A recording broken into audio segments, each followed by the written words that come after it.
chance you have no chance. If you had a chance, you need to run lickety split. But you can't run because you're the baddest. Well, Ric Flair, you know what? I'm not a normal looking athlete myself. You know what I'm talking about? I've been in the gyms alive. It's a privilege and an honor to walk out with Ole Anderson, Lex Luger, and the Army tomorrow night. I am not a happy camper. What is Bully Ray's motivation? You know, I know he loves sugar. But I check my pocket. I don't have no donuts. I don't have no cheeseburger. I know you love sugar, but I ain't got none. To be the man, you gotta beat the man. And I'm saying, woo, right here in Nashville, Tennessee, pal. I'm the man. Booking a match for the total package like Luger and Super Brawl. Super Saturday? What is it? I don't know what it's called. What is it called? Super Bowl Saturday. Super Brawl Saturday? You don't lose faith in winners. And Ric Flair, day in and day out, every day of his life, just keeps winning and winning and winning. Ric Flair! New York City, Ric Flair! You're gonna find out what hard is all about! I do exactly what I want to do. You say I'm insane. I say thank you very much. Make a good lucha. I hate God! Hit the deck! Yes! We love you, Scott Steiner!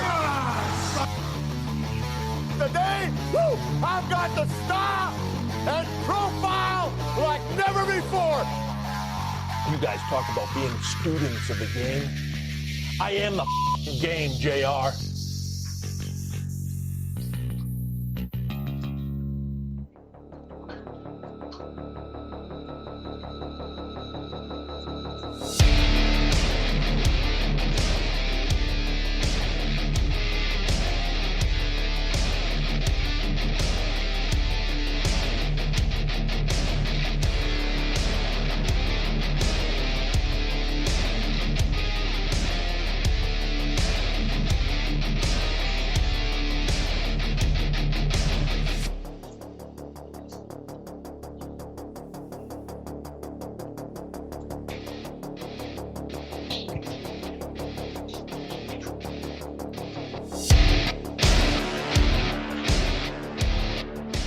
Oh, yeah. I like this one, man. Oh, yeah. Fuck yeah, a little marching type shit. A little Rammstein-ish. I like it. I like it. Oh, right, everybody, what's going on? It's Wednesday night. It's Dirt Sheet Dudes. How you doing, everybody? I am Boxman. It is my birthday, and I have been drinking, so forgive me. But anyway, what is going on, everybody? Hope everybody's doing good tonight. Obviously, I'm doing well. Smark, I hope you're doing well over there and giving us those good vibrations, those sweet sensations, sir. Happy birthday to you. Happy birthday to you. Happy birthday, Senor Boxman. Happy birthday to you. Thank you. Thank you very much. I was on the fence as to whether I should do that or the Marilyn Monroe version, but I erred on the side of caution, so there you have it. I appreciate that very much. Very much so. By the way, the chat room tonight's got the HEP, but don't worry, it's a good kind of HEP, so come on in and join HEP in the chat room. Trust me, don't be afraid. No shots All the way are out needed. there in Norway, we thank us for listening. Oh, yeah, absolutely. Thanks for stopping by there, HEP. Appreciate it, man. Yeah, man, yeah. It's been a long day, but a birthday at that. I am a year older, no matter what. I feel it. Oh, do I feel it? My body feels no older than 65, 66 maybe. It's okay. Sounds right. Sounds about right. Yeah. I don't know, man. This driving shit is. Whew, they got me driving again this week. Unfortunately, the warehouse guy that I covered for 2 weeks ago, his father had COVID and he died from it. Ooh. Yikes. So, now I'm covering for him, which obviously I don't mind doing. It's not that. It's just too old for this shit, man. I feel like Danny Glover out there. I'm just like, Too old for this shit. Dude, I'm doing the exact same shit I was doing when I was fucking 18 years old. Okay? Cocaine? So I'm too old for this shit. And most of the places you go now, they won't open the doors for you, like the front door. You have to climb up the back of your truck. Too old for this shit. And then you got to jump down off the back of your truck. Too old for this shit. Does not sound fun at all. You're absolutely right. Got to unload your own truck, or you're gonna be waiting there for days. Too old for this shit. Fucking too old knees for this shit too. God damn it, my knees are killing me. I'll be honest with you. Yeah. My shoulder's been fucked up for months, but my wife's been begging me to go see a doctor about that, and I'm like, yeah, it's all good. I'll just take another Xanax. It's fine. Get you a Z-Pack. Wrong Xanax. Wait. Well, it was medical. Anywho. I'm no doctor, nor do I play one on TV. Anywho. There you go, sir. How was the old birthday? You do anything special? Have a nice little dinner with the family? Something like that? I'm going to wait till the weekend. Got some people, we're going to bring some people here on Sunday. We're in our new house. We're finally unpacked. Almost unpacked. We got a few more things to do over the next couple days. And I'm going to have some people here this time. Bring some people over. I'm going to cook. And do the birthday, just kind of wait a little bit. My wife wanted me to do a birthday shot, which is a glass that she bought me years ago with about 3 or 4 shots in it. I'm gonna wait till Friday for that one. I like it. I'll do that on the show. Very good. I'll do that Friday on the show because I don't have to get up at 5:30, but I still got to be up to go to work tomorrow. Right. I told them I would be late. I did not give a time to be there. I just said I will be late. There you go. So Give yourself some wiggle room. I like it. Oh, I'm planning on getting up at like 8:30, getting up, and then I'll go to work. I fuck 5:30 on an after birthday night. You can fucking suck my crank on that shit. Hopefully you didn't tell them that part. Well, Like, I'm coming in at 8:30. Y'all can suck my crank. no. If I leave at 8:30, I won't get to work till 9:30. Yes, okay. So I'm planning on leaving here about 9:15, getting to work. I figure if I get there by 11, no one will bitch. No. Like I said, I never gave a time. I just said I will be late for work due to my birthday and the sales of alcohol. There you go. Yeah. So not like I don't drink on Wednesdays anyway. I'll just have Right. I'm just having to. Me and the wife started. Let's see. I got home at 5. I took a shower. We started at about 6. Yeah, about 6 o'clock. She's like, "I bought liquor." I'm like, "Oh, I love you." All right. There you go. She didn't tell me. She didn't tell me she was going to get any. So I was just planning on having a few beers tonight. I was just going to sit and have a few beers, but she got liquor. So wife got vodka. Indeed. She's a keeper. But anyway, let's go ahead and I guess we can go ahead and knock out plugs. There is a lot of stuff to get into. Now, if you're looking to hear a lot of our opinions on the Bray Wyatt thing, go ahead and check out our YouTube channel. Me and Smark actually jumped on there Saturday, did a little YouTube show on the Bray Wyatt thing. So go ahead and check that out. I was going to put it out on the stream, But let's get some people over to YouTube. Everyone go over there and check that bad boy out over there on YouTube. We'll talk a little bit more about it tonight, I'm sure, just as we're going through stuff. But we did go over there and give pretty much our main feelings on the Bray Wyatt thing Saturday, as to not let it simmer and stew. We just went ahead and did that. So go ahead and check out our YouTube channel right over there on Dirt Sheet Dudes. And we're over there. We did a little YouTube show. So check that out over there. And it was very interesting because definitely one of the things I have to work on moving forward as I continue to try to do this is not looking at the YouTube screen because of the lag. It became very disorienting, so I just had to keep looking away because I was like, I said that shit 5 minutes ago. Yeah, it does get weird. And I know we were gonna do it tonight, but as I am a little buzzed, I just didn't feel like dealing with all the fucking rigmarole. There you go. That's what I didn't feel like dealing with. All the rigmarole. Yeah. I think that's what you said. Something like that. That'll work. Akin to. There you go. Akin to. Speaking of akin to us, that's right. I'm talking about the high marks. Oh, yeah. Definitely want you guys to go over there and check out the high marks. That's Cheeseman. It's Mojo. It's G-Wiz. Sunday nights, 8:30 p.m. Eastern Time. Go ahead and check them out on the Mixler.com/Metal Mitt Network. That's right. There's 2 T's in Mitt.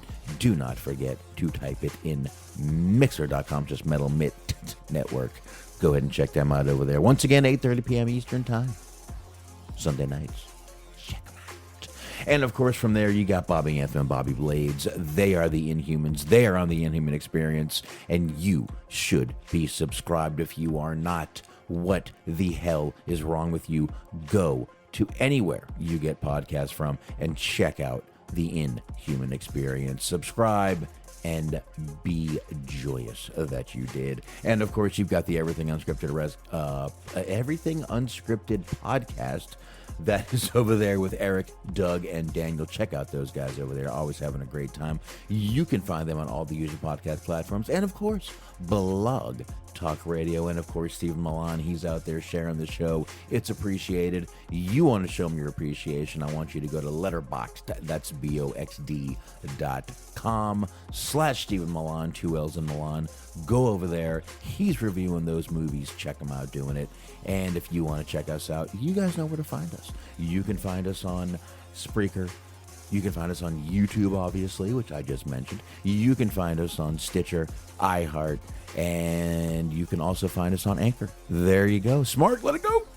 That's right. Mondays, 8:30 p.m. on the Metal Mitt Podcast Network on the Mixler Machine. You want to listen to Cheese on Sports with the Cheese Man.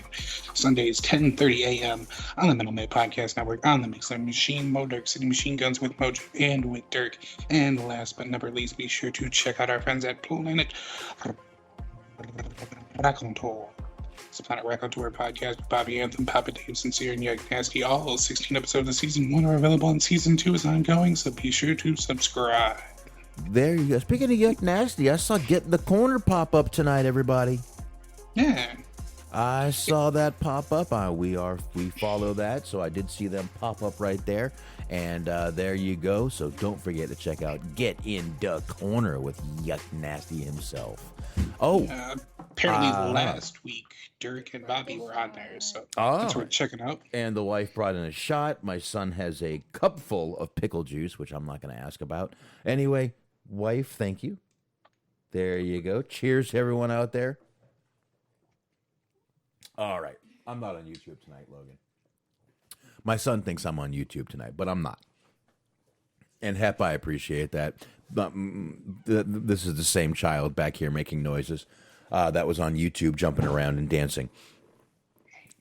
He is literally one of the shyest kids you'd ever meet.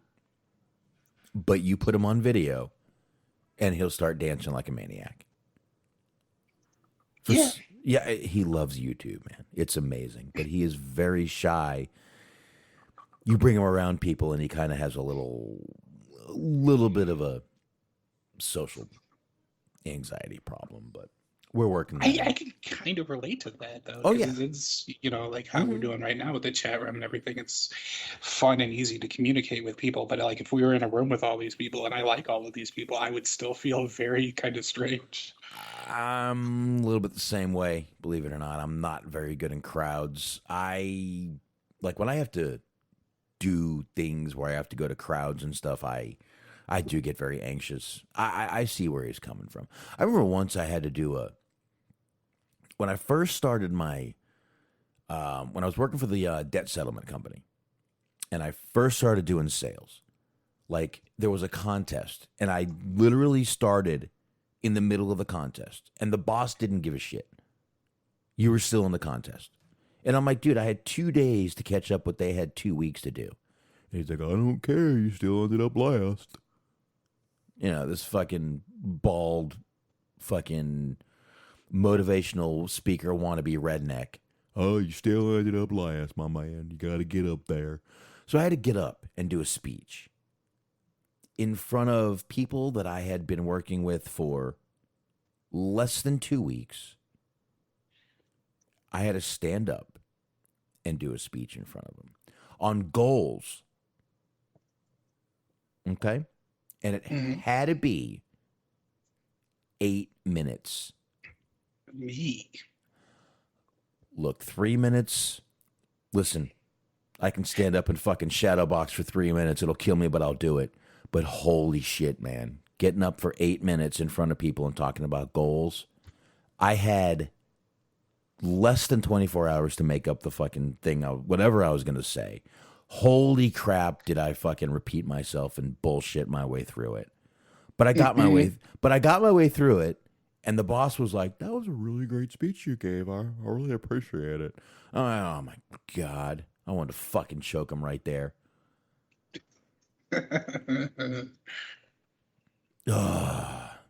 Luckily, I just wanted to choke him. But anyway. I had something like that kind of, not speech, but like at a job that I'd worked at a couple years back, we had performance evaluations. Like I would say less than a month in.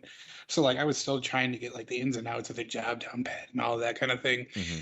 And there's just people just, standing right behind you watching everything you do. And I was just sitting there the entire time, just fully in spite of these people. I was like, I wish these motherfuckers would leave. I'm so sick of them. They're fucking slowing things down and making things harder for everybody else. Just shy of like wishing death upon these people. And then the next day, we get like the performance evaluations back and they're like, oh yeah, we really like him. He's a good worker. He's a good kid. It's just like, I don't feel the same way about you motherfuckers. Yeah, I kind of know that feeling, but yeah, I get that anxiety and those sweaty palms, that holy shit, I think my pits are sweating, the whole thing, man. So I get the social anxiety. I really do. But I've managed to work my way through it because I'm also from the generation where it was, fucking get over it. Mm-hmm. Seriously, I am. I'm Gen X, which means I'm from the fucking get over it generation. And that's how my dad is. Fucking get over it. Just do it. Right. Just do it. You can't stop it. You can't change it. You can't not do it. So fucking do it. There's nothing you can do. And it ain't always good to hear, but he's right. I can't change it. I can't stop it. It's going to happen no matter what I do, barring a fucking injury or something ridiculous, but it's going to happen. There's nothing you can do to stop it. So might as well just fucking, nut up and do it. There you have it. So eventually I do, but I still go through the whole weeks of, fucking like heart palpitations and hating life. And I don't know, but eventually you just gotta get up and do it. I mean, shit, the first time I fucking did this, I was fucking nervous as shit. Mm. Well, the very first time I had done anything, like I had called into In Your Head. We've talked about In Your Head before, but I called into In Your Head and I chickened out and hung up the phone. And fucking Jack called back and ended up talking to my grandmother, and she gave me the phone. So I had to fucking start talking to these people. Jesus Christ. You want to hear nervous? Listen to the fucking seance episode of In Your Head. Ooh, I did about the worst Abraham Lincoln you could ever hear. I mean, not that any of us really know what Abraham Lincoln sounded like. I was gonna say, I was like, yeah, he could fool me with that. I mean, really, he could have sounded like a girl for all we know, and we don't, just all the videos of him sounding manly was just to, put him over. But we don't know. And but still, that would have been awesome if he talked like Mike Tyson. Just this fucking this big dude. He was like a former wrestler and everything. He did like amateur wrestling or whatever. He's this fucking legit tough guy. He's just like, So 407 years ago, our forefathers brought forth. that would be so awesome. That really so awesome.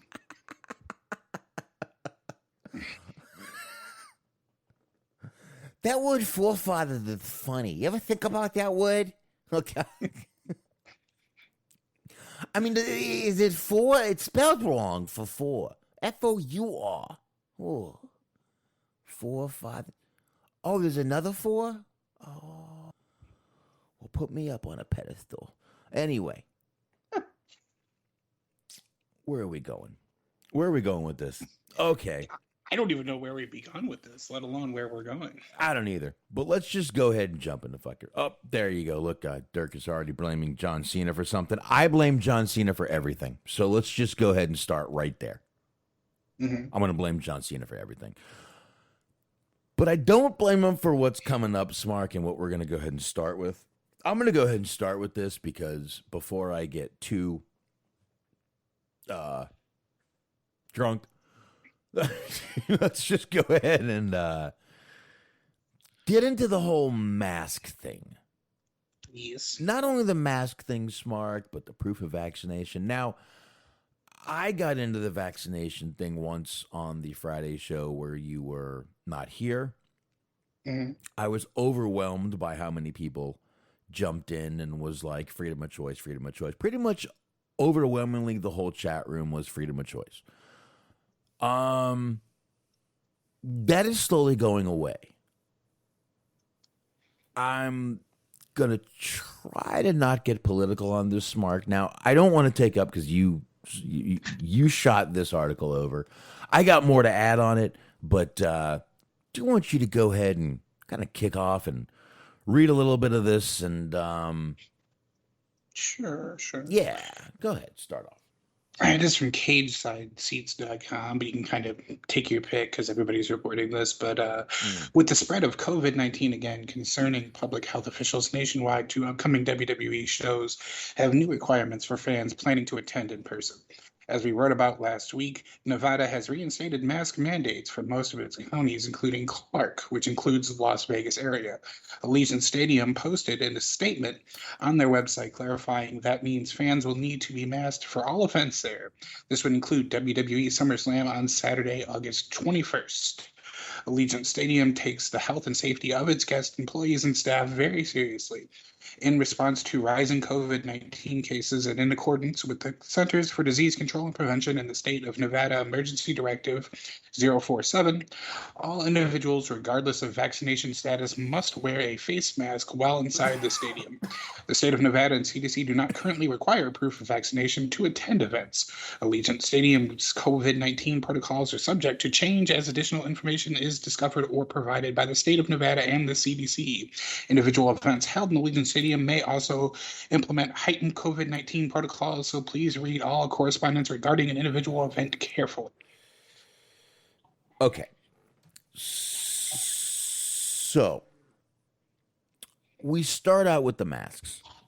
I'm glad you stopped there, Smark. I don't know if you were reading my mind, but I appreciate that. It seemed like a good place. Plus, I hadn't botched anything, so I was going to cash out while I was there. Perfect. Now, Smark, I'd like you to go and see if you can find one thing that proves that masks actually slowed the spread of COVID. because you're not going to. You're not going to find it. First, they told us masks aren't worth it. If you remember Fauci, remember Dr. Fauci? You know Dr. Fauci, right? Mm-hmm. First thing Fauci said, if you remember when this whole pandemic first started, don't go get the masks. You don't need to wear a mask. Then suddenly it was, well, maybe you should wear a mask. Then it was, oh, well, I was trying to save them for the nurses, and you peasants didn't deserve the masks.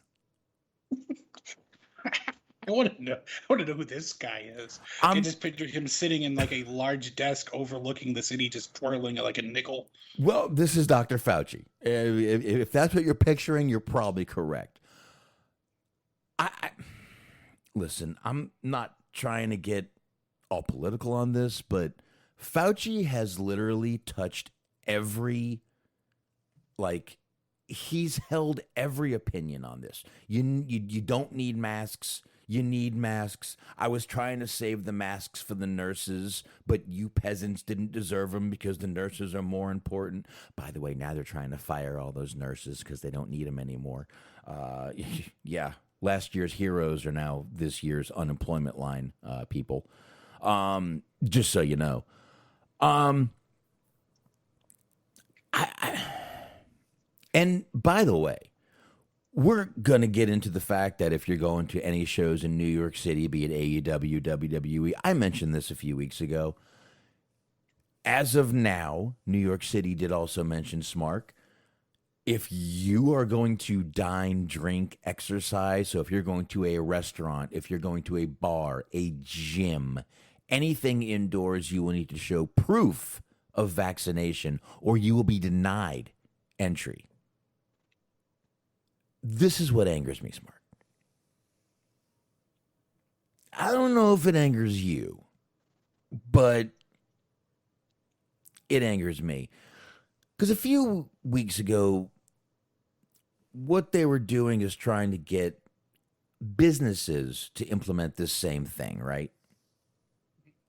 So then the federal government didn't, because really, let's face it, if the federal government tries to do this, it's not going to go well for them. It's not.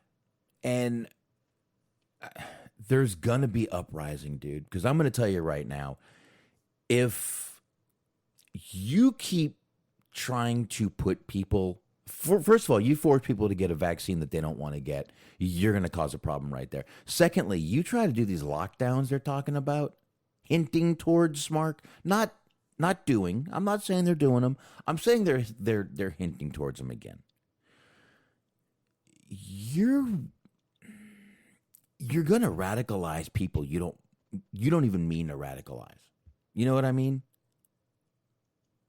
You're going to get people who aren't going to do this again. People have already lost businesses, livelihoods, marriages. Suicide rates are up. Overdose rates are up. And you want to try to lock us down again? And you're going to force people to get vaccines that they don't want to get? Let me tell you something. We do live in America. We do have fucking freedom in this country. And I'm sorry. Someone in this thread that I'm reading here actually said, you have a choice to either get vaccinated or stay your ass at home. That's not a choice. That's an ultimatum. That's a fucking ultimatum, comrade. Do we live in a fucking dictatorship now? Y'all claim Trump was a fucking dictator. Is that what we live in now? A dictatorship where we have to get the fucking, the vaccination? I don't think so. I don't think so. That's an ultimatum. We don't live in an ultimatum country. Sorry. It's just, I'm not happy. And when I talked about this, Mark, and I'm sorry, I'm kind of taking this over, but I'm going to let you jump in just a second. We had Luke in here who said he had hardly anything at all go wrong after he got his vaccination. Awesome. That's awesome. Then we had Sean in here who was saying, I almost fucking died from my vaccination. I was so sick, I had to go back to the hospital. All right. And now we got people, congressmen, congresswomen, literally who have been, vaccinated since day one are now getting infected with COVID again. So either your vaccination sucks, masks don't work, or you've been lying to us the whole time. I'm really not sure what to think, but this proof of having vaccination, you want me to fucking tattoo my vaccination number on my fucking forearm? Oh, I'm sorry. Does that sound familiar? Huh? Does it sound familiar? I don't know. It should sound a little familiar. My great-grandparents survived the Holocaust. They had tattoos of numbers on their forearm. Should I get those too? Is that what we should do now? I don't think so. I'm sorry. This whole thing just fucking angers me. This whole proof of fucking vaccination. It's bullshit. It's bullshit. Vaccinated people are now getting the coronavirus. What are they doing about that? They're letting, dude, people are coming over here and just, no one's testing them. Mm-hmm. So, yeah, way to go, New York. By the way, this is a cover-up. I don't know if you know it, but Cuomo has been once again accused of sexual harassment by a prominent member of the city, I believe an attorney general or something like that. So this is a cover-up right here. This is him trying to get the attention off of him by doing something radical. So I don't know. Smark, I apologize for... I told you I wanted to do this first because I might get a little angry and a little hot. Please go. Well, there you go. To add a little bit of levity to this, I guess, as you were kind of at the height of your rant, I look over and my dog is just furiously rolling on her back, trying to get an itch. I found that to be very distracting. But the fact of the matter is, yes,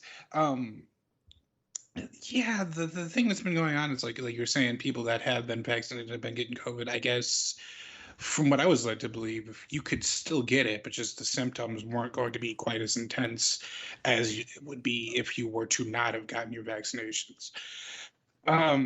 I personally, I think we talked about this before, but I personally got mine. That was a choice that I made. I didn't, I wasn't not going to be out here pounding my chest demanding that other people should. Mm-hmm. That's not, you do what you want with your body, your life, your decisions. I didn't have anything go wrong with mine. The second time I felt kind of drowsy most of the day, and I took me a nap, and that was about it. Arm hurt for a day or two, but nothing big, nothing major. But that's the thing is like, you see all these news articles or whatever, you see all these things that get shared throughout social media that there's like a 0.0001% chance that something might happen to you if you get the shot or that you might die. It's like, yeah, but if you're still that 0.0001 person, your ass is still dead. Like, it's totally rational to be scared of this. I just personally felt that the alternative was slightly less, getting the vaccination was slightly less scary than the alternative of getting the Delta variant or whatever and not having any sort of protection for it. Just on a day-to-day basis, when I go out to like grocery stores or restaurants or whatever, I wear my mask. We're not forced to here, but it's just a personal decision. And I think that's what it kind of should at this point be boiled down to, is just, I think everybody should have the right to make their own decision. The only time I ever really got hot was when it became the law, when it became that you had to wear a mask, and I still saw people that weren't, because more so than anything, it was just a "you think you're better than me" asshole kind of situation. It wasn't even like a political or a health matter. It was just like, hey, this asshole's doing something that I can't. The nerve of this guy. Yeah, but first of all, it was never a law. It was a mandate. Well, yes, that's true. Mandate. It is different than a law. Technically, these cops should not have been doing what they're doing. But anyway, that's neither here nor there. I don't want to get into that. And look, yeah, I am not, first of all, I want to clear something up. I'm not anti-vax. My kids are vaccinated. They go to public school. My kids are I am not anti-vax. I personally have never got a flu shot. Me, never. When If I get sliced and have to get stitches, if a nurse asks me when I had my tetanus shot, my go-to answer is 2 years. I don't like needles. I will never voluntarily go get a needle stuck in my body. I apologize for that. I'm sorry. I'm not selfish. I'm fucking scared of needles. Plain and simple. I'm just not going to go get one voluntarily. I'm sorry. It's not going to happen. Not going to happen. You would have to literally put me in a fucking handcuffs and drag me there. And try that shit. I got handcuff keys on my fucking keychain. You got to get me in handcuffs first. That's not going to be easy either. But I'm a skinny, slippery little son of a bitch. But again, man, personal choice is going away. They are making it harder for people who are choosing to not get vaccinated for whatever reason. What if it's a religious choice? We do have freedom of religion in this country, correct?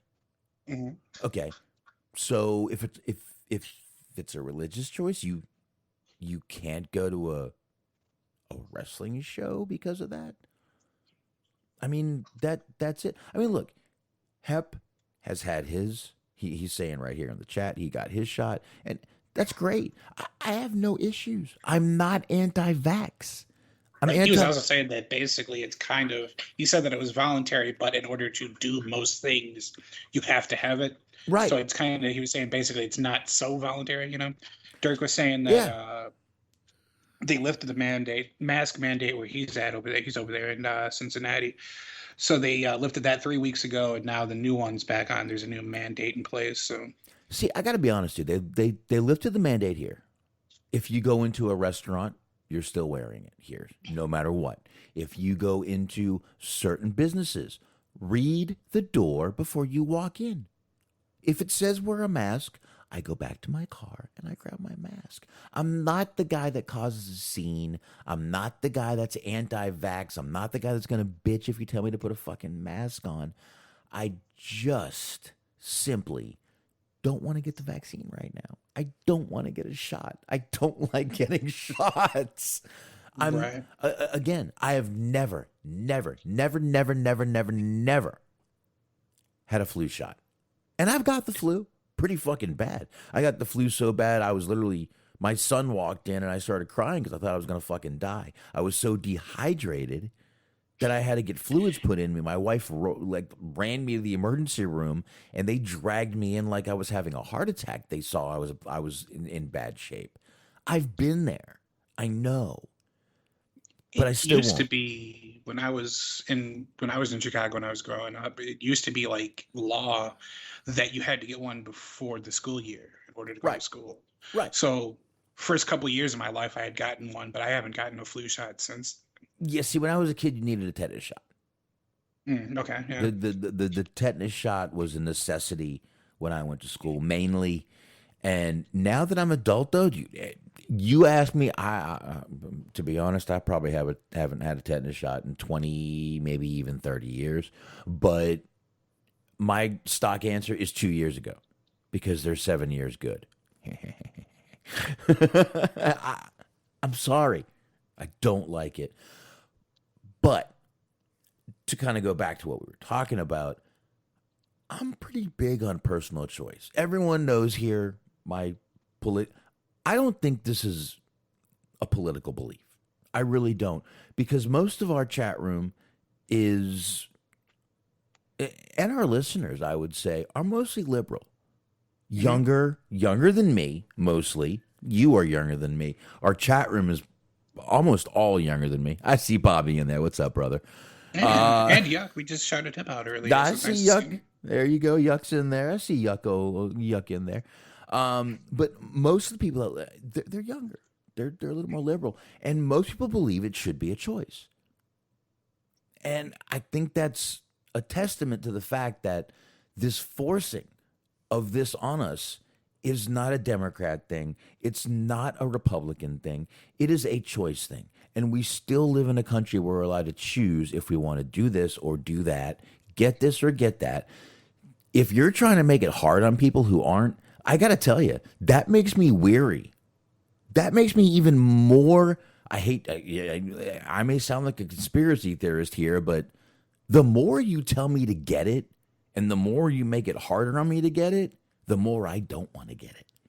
Because that means something's fucking up with this. And again, there's people still getting COVID that have this fucking shot. And they're saying the Delta variant isn't even like, you can still get the Delta variant with the fucking vaccination. So why am I going to go get a fucking shot? Mm-hmm. It's my time, right? Isn't that what we all used to say? Yeah, I mean, that has been said before. And I mean, I'm right there with you. I understand that philosophy. I'm not really for the idea of forcing people to do it. But, and we, like I was saying before, I had learned and I had kind of known going in that you could still get it. You could still get COVID and you could still get Delta if you had your vaccinations. I decided to get mine. Mine was a personal choice. I wouldn't at all want anybody to be forced into doing that shit. Like, because, people have, like you said, there could potentially be a religious thing. People have fear of needles. Some people just don't want to do it. Right. Like, I feel like, I'm kind of that mind state that if people just want to fucking off themselves in their home, if they're on their own property, whatever, let them do it. Like, as long as they're not killing other people, shit, fuck it. That's the thing is I just don't like this idea of forcing people into doing shit. It's just not, like I had watched a documentary not too long ago about prohibition, and the whole point was basically like, if you force somebody to do something, they will do everything they can to find a loophole or find a way to do it. Absolutely. And literally, dude, when the government gets involved and tells you have to do it, it's even worse. Because there's something I hate to say, and again, I might sound like some crazy right-wing conspiracy theorist, but when the government is forcing me to do something, I worry. I worry. And once again, I'm not anti-vax. You got the vaccine? Great. I hope you did not get any, side effects from it. I hope you were good. Smark, you barely mentioned it. You obviously didn't feel bad enough to even mention it.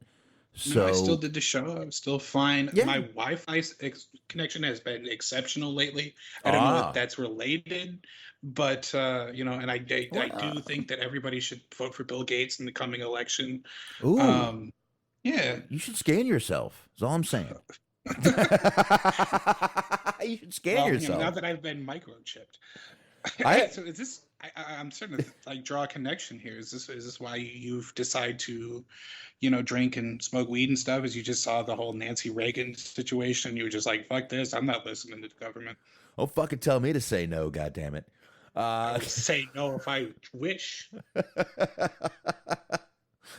Dude, back then I was all down with that shit, the whole dare and shit like that. But literally everybody that wore dare shirts in my middle school, high school, or whatever, they were exclusively the potheads that were doing it ironically. I feel like anybody who has ever worn a dare shirt, barring maybe 5% of the people, they were just ironic potheads. Either that or they were actually cops. Oh my god! I don't know if this was around when you were in school. Mm-hmm. The Children on the Block shit with the puppets. Does it sound familiar to you at all? No. So there's this stuff. It's called Children on the Block. There's these puppeteers that come, and basically, they do the whole. Basically, it's like a modified or a new age dare thing. They tell you not to do drugs. They tell you, how to be a good person, share, and don't shoot your classmates or whatever. That kind of shit. Yeah, good. But it is legitimately terrifying because the puppeteers wear all black bodysuits. So the little mesh face covering, your face. Gotta cover your face. Gotta cover your face. Black. Yeah, mesh. Muggsy, you gotta cover your face, you see? Yeah. But yeah, they wear full-on black bodysuits. Yeah. And you have the black mesh covering their face, so you don't see anything about them. And they're just but you can see that they're there because they're holding the puppets and they're moving around and shit. It genuinely made me uncomfortable as a kid. I was like, I don't trust these motherfuckers. Yeah. Okay. Besides needles, I'll tell you the truth. Don't like clowns. Don't like puppets. Puppets don't scare me. But mascots make me uncomfortable. Don't like dolls either. Yeah. regular, like those kind of like old fashioned type dolls, Mm-hmm. China dolls, those kind of things. More the just old creepy, like the old one, like Well, we were talking about Annabelle on the show not too long ago, something like that. yeah, I guess. And again, that's my friend Ward Horton that stars in that movie. Really, it is. I actually used to ride horses with that dude. Used to go to his house all the time. Cool. Oh, Very yeah. cool. Yeah, it's the horse circuit back then was a very small little circuit, but actually that brings us to a little bit of. I mean, he rode in New York in Madison Square Garden a couple times with my sisters, so been there. So That's an Olympic event. I was seeing that the other day because there was a guy who I believe is 62 years old who won a medal, and they were like celebrating his athletic achievement. I was like, well, how much of it is the horse, though? a lot, but it's not all about the horse. When they're looking at you, they're looking at form, they're looking at more than just what the horse can do. Trust me, the horse is a lot of the points. Oh yeah, well yeah, I had actually seen how they judge it, and I had actually heard the whole thing about it. It was like how well they're led and how well they like trot and gallop and things of that nature and stuff like that. There's a complicated process to it, but When I was younger, I would say when I was about 14 years old, maybe 15, probably 14 actually, the Olympics, the horse riding event, we knew everyone in it. Like literally, we knew everyone in it. We had ridden with them all. It was amazing, and even into the '90s, that some of them were in there. There was a guy named Harold Chopping, who was very popular in the Olympics. He had a horse named Gemstar. And we just knew everybody at that time. It was really weird watching the Olympics at that time. It was weird watching the Olympics back then anyway. It was so patriotic and everyone kind of joined together. But guess we should move on from this. I don't think we have any more on this whole thing. Actually, we do have a little more to add to this whole vaccination thing. And again, I didn't want to get completely political on it, but it's become very political, vaccinations, when they're talking, they have these, teen pop stars up there now talking about it during press conferences and things like that. They've completely made the vaccination political, which again worries me, Smart. sure. And the kind of a sidebar to that, I hadn't even thought about the fact that like nowadays kids growing up, when I say kids, I'm talking like, tweens, teenagers, that kind of thing. Things have been way more politicized for them too, because it's sort of advantageous for whatever pop star, musician, athlete, whatever, to be political. It helps get them extra followers or whatever, advertisers, what have you. So like you get these kids that even if they're not trying to follow politics, they're following, this athlete or this musician, they're seeing their political beliefs. So like it's kind of being forced upon them or pushed upon them, and like they have to do research now too. And it's just like I never really thought that much about politics when I was growing up, when I was a kid, like other than the fact that I grew up, I was like 11, 2000, I was 10, 2000, 2001, I was 11. But growing up back then, they had Rage Against the Machine. And I was like, I was a big rock guy, or rap rock was like my fucking shit. I will not apologize for being a fan of new metal, no matter how bad it is in hindsight. I enjoyed it at the time. But, you had like, other than that, that was really the only like politics that I was getting was just, and I didn't even really know what it was that they were upset about. I just knew that they were upset about something political. Like that was the extent of it. Speaking of rap rock, I got to ask you something, Smart. And look, if we run along tonight, it's my fucking birthday bash. Back the fuck off. Did you see the newer picture of Fred Durst? I can look. I actually, in relation to that, HBO Max has a documentary out about Woodstock '99 that I watched. Well, that was interesting. The 20 minutes that they spent talking about the concert was fascinating. The like other hour and a half or so where everybody took turns getting on their political soapbox was annoying. Because I was like, because they were talking about modern politics. I was like, what the fuck does this have to do with Woodstock 99? Like, I found it upsetting, and I was on their side.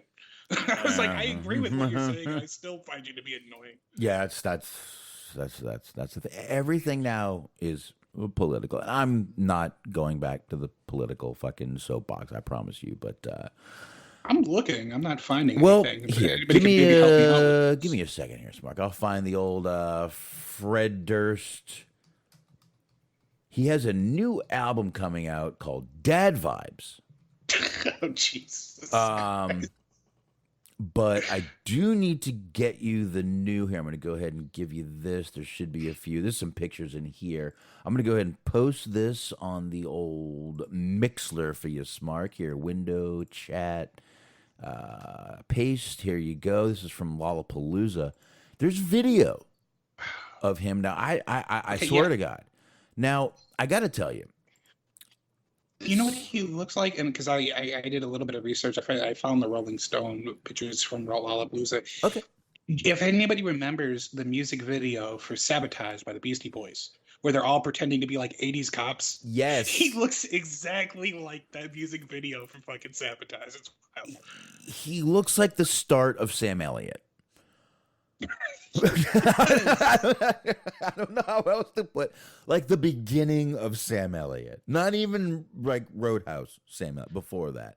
Now the funny thing is, Saturday we were doing work around the house, and I wanted to put something on just to, bullshit around the house. Our internet was sucking again because we had some storms, so I put on Family Values Tour 1998. It was Korn, Orgy, Rammstein, Limp Bizkit, so many bands were on that fucking I tour. think I might have had the CD. I know I had one of the Family Values Tour CDs, but they had like 98, 99, and I think like 2000. I had one of them. One of the ones that I had, I don't know if it's the same one, if it's 98, but Ice Cube was on there too. Yeah, Ice Cube, absolutely. Yeah, he okay, was so on it was there. the same one. Cool. Absolutely. Ice Cube was on that tour. He was great on that tour. Mm-hmm. I think I might have even gone to one of theirs. I got to be honest, when it comes to concerts, I'm not 100% sure on every concert I've been to. Yeah. There's some I completely forget that I've even gone to.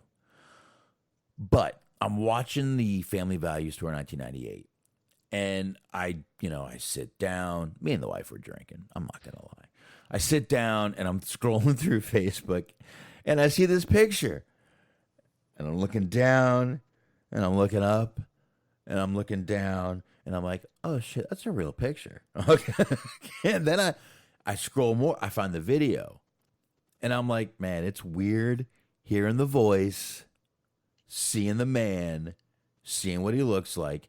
But he does have a new album coming out called Dad Vibes, and I just didn't know if you had seen the picture. It was just kind of, since we were we kind of jumped on the subject, strangely. So there you go. What do you think? I just saw it, and that's wild. That's very wild. But then that, to the point of, I brought up watching the Woodstock documentary because they blamed him a lot for it, of just everything that happened, all of the violence and things like that. And it's like, I don't really buy that. Fred Durst is Fred Durst. You booked Fred Durst, and you were surprised that Fred Durst act like Fred Durst. It's a wild thing where it's you knew that he had a song called Break Stuff. Yeah. And you were surprised. And honestly, they were talking about some of the conditions and the shit that they had, the conditions that they had, the concert, the way that these people were being forced to shower in the bathrooms and the lack of water and this kind of stuff. I was you're lucky that Rage Against the Machine, which you also had, weren't responsible for fucking causing everything to start. Because they played on Saturday, I believe, and everything was fine. Yeah. It wasn't until Sunday that things started happening. A little bit of a funny sidebar real quick is that people started setting things on fire and breaking stuff and throwing shit and all kinds of things like that. So there's this giant fire, and they have to stop the Red Hot Chili Peppers show, and they're talking to Anthony, the mayor of New York is just pleading with Anthony Kiedis, hey, can you try to get these people under control? Do whatever you can. He comes out, and the very next song they play is Fire by Jimi Hendrix. I was like, you guys are such assholes, and I love it. I'm not a big fan of them, to be honest with you. They got some good songs. I'm not like a diehard. No, But, I won't change the radio if they're on. No, they got a few, a few I like. The more their older stuff, their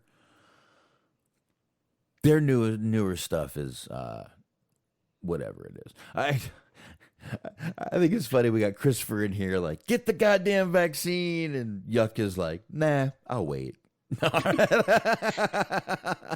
Yeah, there's what appears to be a argument brewing in the chat room, which I enjoy watching. They'll be Nobody's gonna tell fine. anyone not to fight. You guys have at it. Have fun. They'll be fine. There's no knives in the chat room. Let the kids play. As long as they're not going to stab each other, smart. Mm-hmm. But on the heels of what we were talking about with the whole COVID, the proof of vaccination, the just the whole uptick of everything. Let's face it, this is never going away. No, probably not. No. Listen, the flu hasn't gone away. The common cold hasn't gone away. Cancer hasn't fucking gone away. No disease has really gone away. I mean, a few have smallpox and stuff like that. But let's face it, Chris Rock said it best. The money isn't in the cure, it's in the treatment. Sure. I hate to say that. That might sound crude, but I think Chris Rock was onto something back then, and I think he is onto something now. On the heels of that, though, Dirt Sheet Radio, who... Those damn copycats. Those sons of bitches. They did come out right after we started. But anyway, that's neither here nor there. They are saying that a few sources are saying that WWE and AEW expect to go back to their kind of homes, Thunderdome, possibly the Yuengling Center for WWE, even maybe back to the Performance Center for doing Thunderdome. Let's face it, with the Delta variant going on right now, it could very well happen. Again, we were talking about possible lockdowns happening, which, listen, they haven't said it, but they've also said if the CDC decides lockdowns are good, they're going to do it. I think they are going to see an uprising like they've never seen before. I think you're going to see more people not complying than ever because we've been through this once, and I think people, again, this has nothing to do with political affiliation. I don't think it matters if you're a Democrat or a Republican or Libertarian or Independent, whatever you want to call yourself.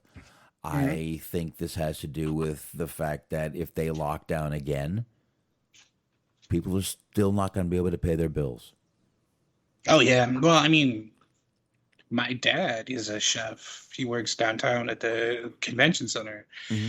And basically, I mean, you need conventions in order to have a convention center. You know, it's that simple. You know what I mean? So, like, he just now got to the point where things are kind of back to normal for him. And he's, you know, obviously praying that they don't go back to how they were because he would still have a job, but he takes a hit. Absolutely. Everyone takes a hit if lockdowns happen. Listen, look at Australia right now. And, you know, earlier in the chat, I honestly forgot who it was, but they brought up France and Germany. France is right now out there protesting these lockdowns. Germany is doing the same thing. And by the way, look at how those cops are treating those people. Where's the outrage? Where's the outrage? Where's the outrage? Anyway, let me just stop there. But he's right. Yeah, people are literally in an uprise over there. And I got to tell you, they try to lock this country down again. Shit's going to get nasty. Oh, yeah, it's not going to be pleasant. Right. And it's not going to be a Democrat thing. It's not. They're going to make it a Democrat-Republican thing, but it's not going to be. It's going to be an everyone thing.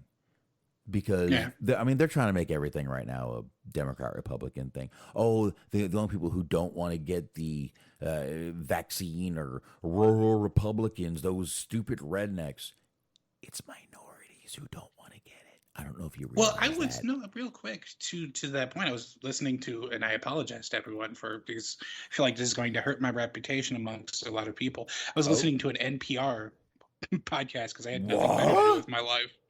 I had nothing better to do with my life. But they were talking about, and then they were talking about people who hadn't gotten vaccinated. You know, it was like a month or so ago when I listened to this, but they were talking about, like you said, rural people who, I'm talking like severely rural, people who don't like have access to internet, people who don't, watch TV. They just kind of live out on the farm and do their own thing.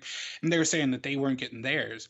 But they were also talking to, and I forget where they were at, maybe Baltimore or something, just an urban area where they're talking to a pastor who, he was a black pastor, had a primarily black delegation, that kind of thing. And he was saying that people were telling him when Trump was in charge that they didn't trust Trump. They didn't trust Trump. There we go. And now they were saying after that, because they're saying that he was fucking everything up. And then they said it when he was saying when Biden got in office that people were coming to him and saying that Biden was fucking everything up. And his point to that was basically just anytime that you feel underserved, that your government isn't looking out for your best interest, you're not going to trust them, regardless of if you're, a Republican, a Democrat, rural, urban, city, whatever, however you want to skew the demographic. Mhm. If you feel underserved and underrepresented, you're not going to trust people. Absolutely. Absolutely. And you know what? This is all we're going to see how people feel when it comes to 2022. And that's really the only thing we can wait for. There's nothing else we can do until then. But we'll see how everyone feels come 2022 when the voting happens. And 2024, obviously, when the bigger votes happen. But again, to get away from politics, I really don't want to make this political at all. But they've done this, not us, Smark. Again, although I will say that our chat room is surprisingly thriving, so I don't know if that's a sign or an omen. No, I don't want to. I still don't want to. But overwhelmingly, the chat room is for freedom of choice when it comes to vaccinations. I know we got a couple people in there like get vaccinated no matter what. I know we do. But overwhelmingly, it's people in here saying, if you want to get vaccinated, I'm with that. You want to get vaccinated? Great. You don't? Great. I don't care. Choice. We have a choice. You can get the flu shot or you can't. Listen, you can go out tomorrow and die in your car. Are we supposed to I mean, that's why we have driver's license. Are we supposed to get rid of cars? Heart disease is actually the number one killer of people. Are we getting rid of fucking McDonald's and Arby's and Wendy's? No, we're not. It stays. Heart disease is number one killer in this country. You know that, right? Yeah. And still, we're not doing that. Car accidents are horrible. Teenagers getting in car accidents with texting is right up there with heart disease. Believe it or not, I believe it's like third or fourth in. But we're not getting rid of that. Choice. They have a choice. You choose to get in a car and text, or you choose to not text. I don't text when I drive. My car reads it to me now. I'm lucky. I'm sorry. My car reads it to me.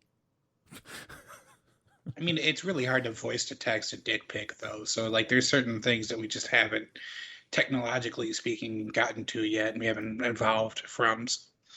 Time's Mark. Mm-hmm. Time tells all. But I'm not crazy.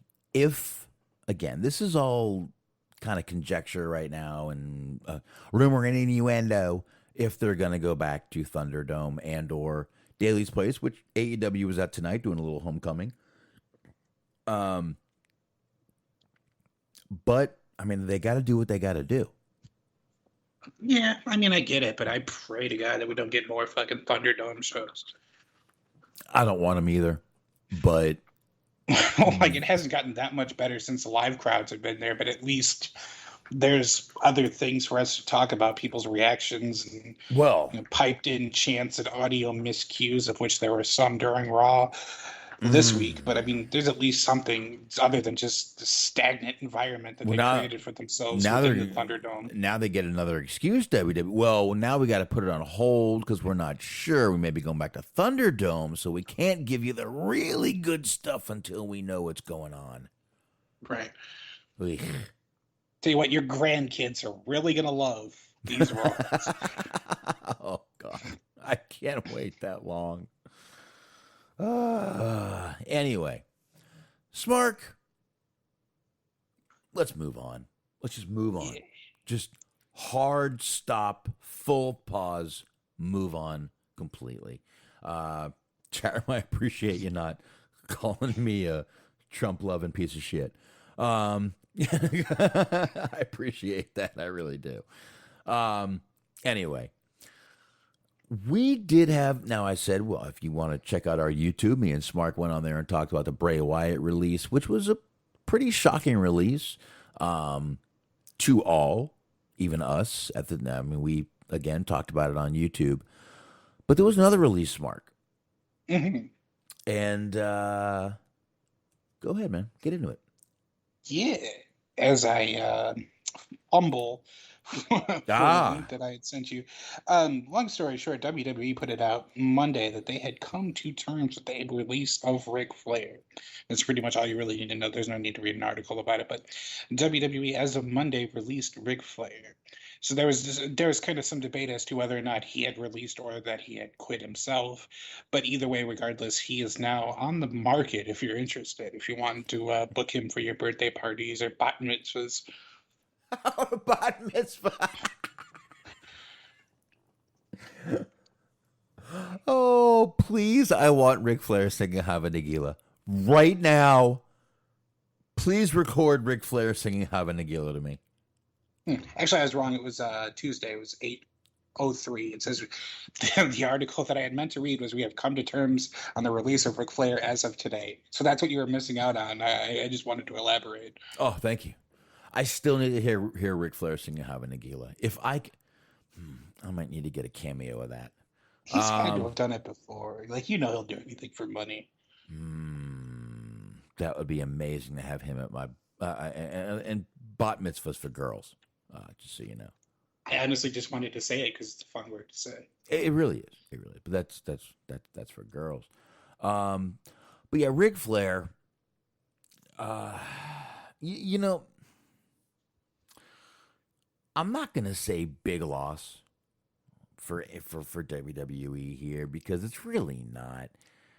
They didn't really use him the last time we saw Ric Flair. He was in a ridiculous storyline with Lacey Evans, where she was pregnant and they were hinting it was his.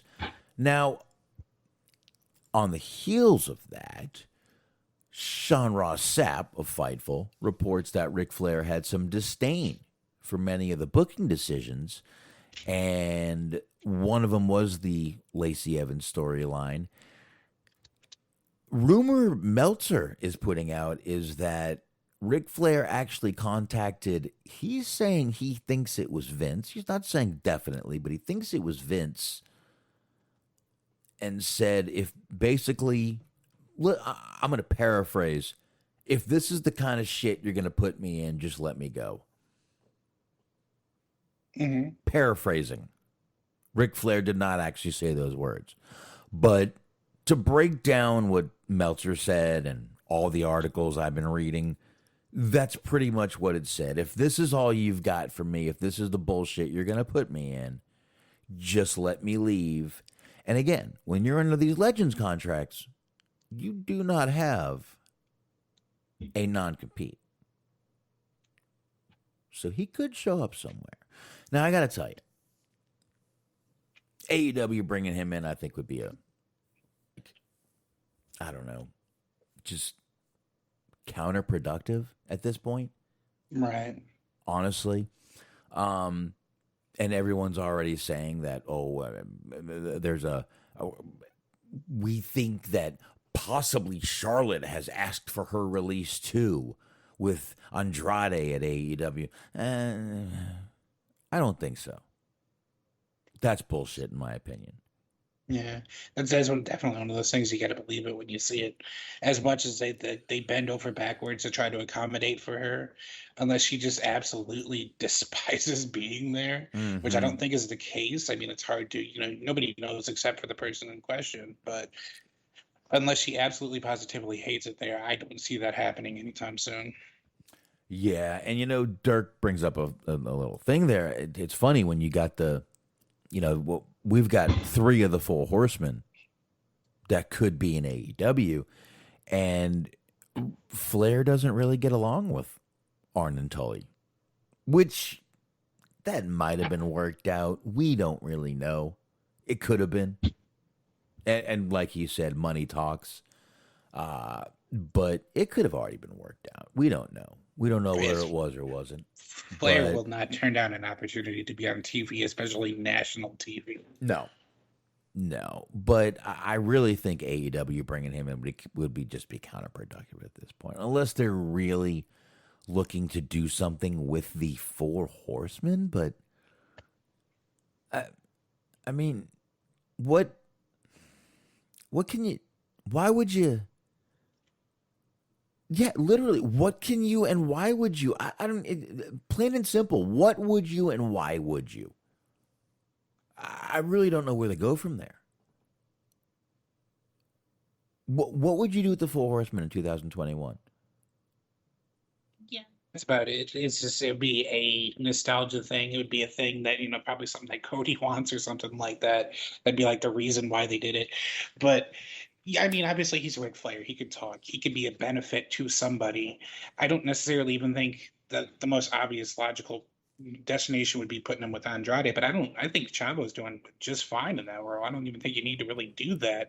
So then it becomes who do you put him with and whatnot. I just don't think that right now where they're at, like he'd be a nice little bonus, but I don't think he's necessary at all. Like everybody's still Right. buzzing about all the potential signings that they have. CM Punk's Daniel Bryan, potentially Bray Wyatt, potentially somebody else that we'll get into soon. Like there's all kinds of way big currently active names being bandied about. So Yeah, absolutely. There really is. Again, just to bring him in would be, I think, counterproductive what you're doing, and to put him with Andrade would be ridiculous. Look, Chavo's got the fucking job right now. He's doing fine, and put Ric Flair with Andrade. Why? He doesn't speak Spanish. It makes no sense. oh, but I would love to see him try. That's actually more of a selling point than a deterrent for me. Ric Flair No. just very poorly trying to speak Spanish. I mean, it'd be potentially offensive to a lot of people, so that they don't want that. But it'd be funny to me as somebody who is also trying to learn how to speak Spanish, is doing kind of a subpar job. I would like to see him attempt the same. Well, is someone else trying to cash in on the nostalgia of Ric Flair is Billy Corgan. NWA has already invited them to their next pay-per-view, Wrestling at the Chase, which is coming up August 29th. They've invited him. I don't know if he's going to go or not, but at least this makes some sense. Ric Flair has a lineage for the NWA company. It would make sense for him to even make an appearance. It really would. So I'd actually like to see this. This would be a nostalgia appearance worth taking a peek at. You know what I mean? Mm-hmm. Ric Flair back in NWA. I mean, they're getting ready to, on the 29th, do the 73rd anniversary show. So this kind of lines up perfectly for them, and it makes a lot more sense because even to this day, NWA is a lot more nostalgia driven than maybe AEW is or needs to be. Like that's very much a hook for NWA. It's this sort of the revival of old timey wrestling, or wrestling as a sport, whatever. However they choose to market themselves, but they go for a more retro feel to it. And I'll tell you what, if Billy Corgan's got a fucking brain in his head, which I believe he does, getting Ric Flair as an ambassador for the company that he fucking built. I'm sorry. He fucking built. Him and the Four Horsemen built would be a great little get for him. Have him go out there and fucking do your promotions. Have Ric Flair be out there cutting your promos. Have Rick. Why not? I don't care how old the guy is. It's nostalgia. That is what you're looking to build on in this company. That's why you've got fucking Dick Murdoch out there.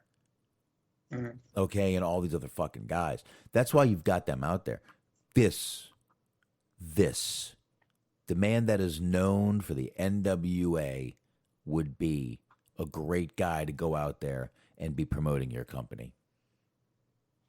Mhm.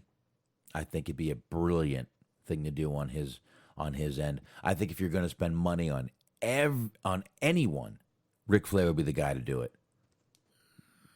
Oh, for sure, yeah. So, all right. Guess we talked enough about Ric Flair. Good luck to him in whatever he does. I'm sure we'll see him in a insurance commercial soon or something. Well, he's doing that those glass shield commercials. Mm-hmm. Exactly. He's doing all kinds of fucking shit, but man, we still got a lot of news to get through, don't we? Yeah, we can move one of the ones, and I think you should probably know, and actually two of the ones. I only want to talk about one of the three things tonight that I sent you, and it's the most obvious one because there's a lot to talk about with that. It's from what happened yesterday. Mm-hmm. Go ahead. To be cryptic about it. All right, so, well, I sent you the video. Do you have the video? Oh, the video. Okay, you're talking about I got it. I do. Okay, there we go. Give me a second. It is the Max Caster thing. Give me 1 sec. I've got it right here. Okay, I've got it. Let me minimize this. Let me give you some volume, Smark. Yeah. And give it a little intro Little there. toss to, yeah.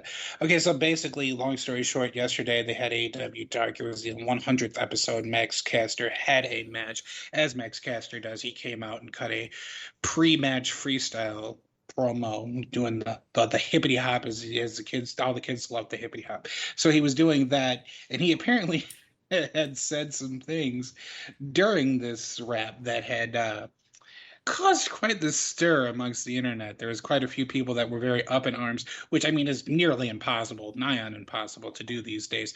But he had the internet in a tizzy, and we're going to play why. We're going to find out why. Here we go.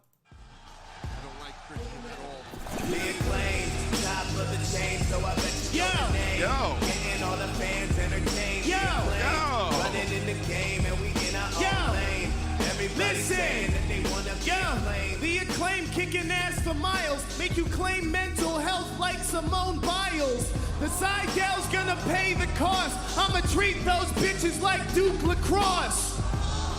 The blondes say they the best, but those dudes are faker than a PCR test. And what's that smell here in North Carolina? Oh, wait, that's Julia's.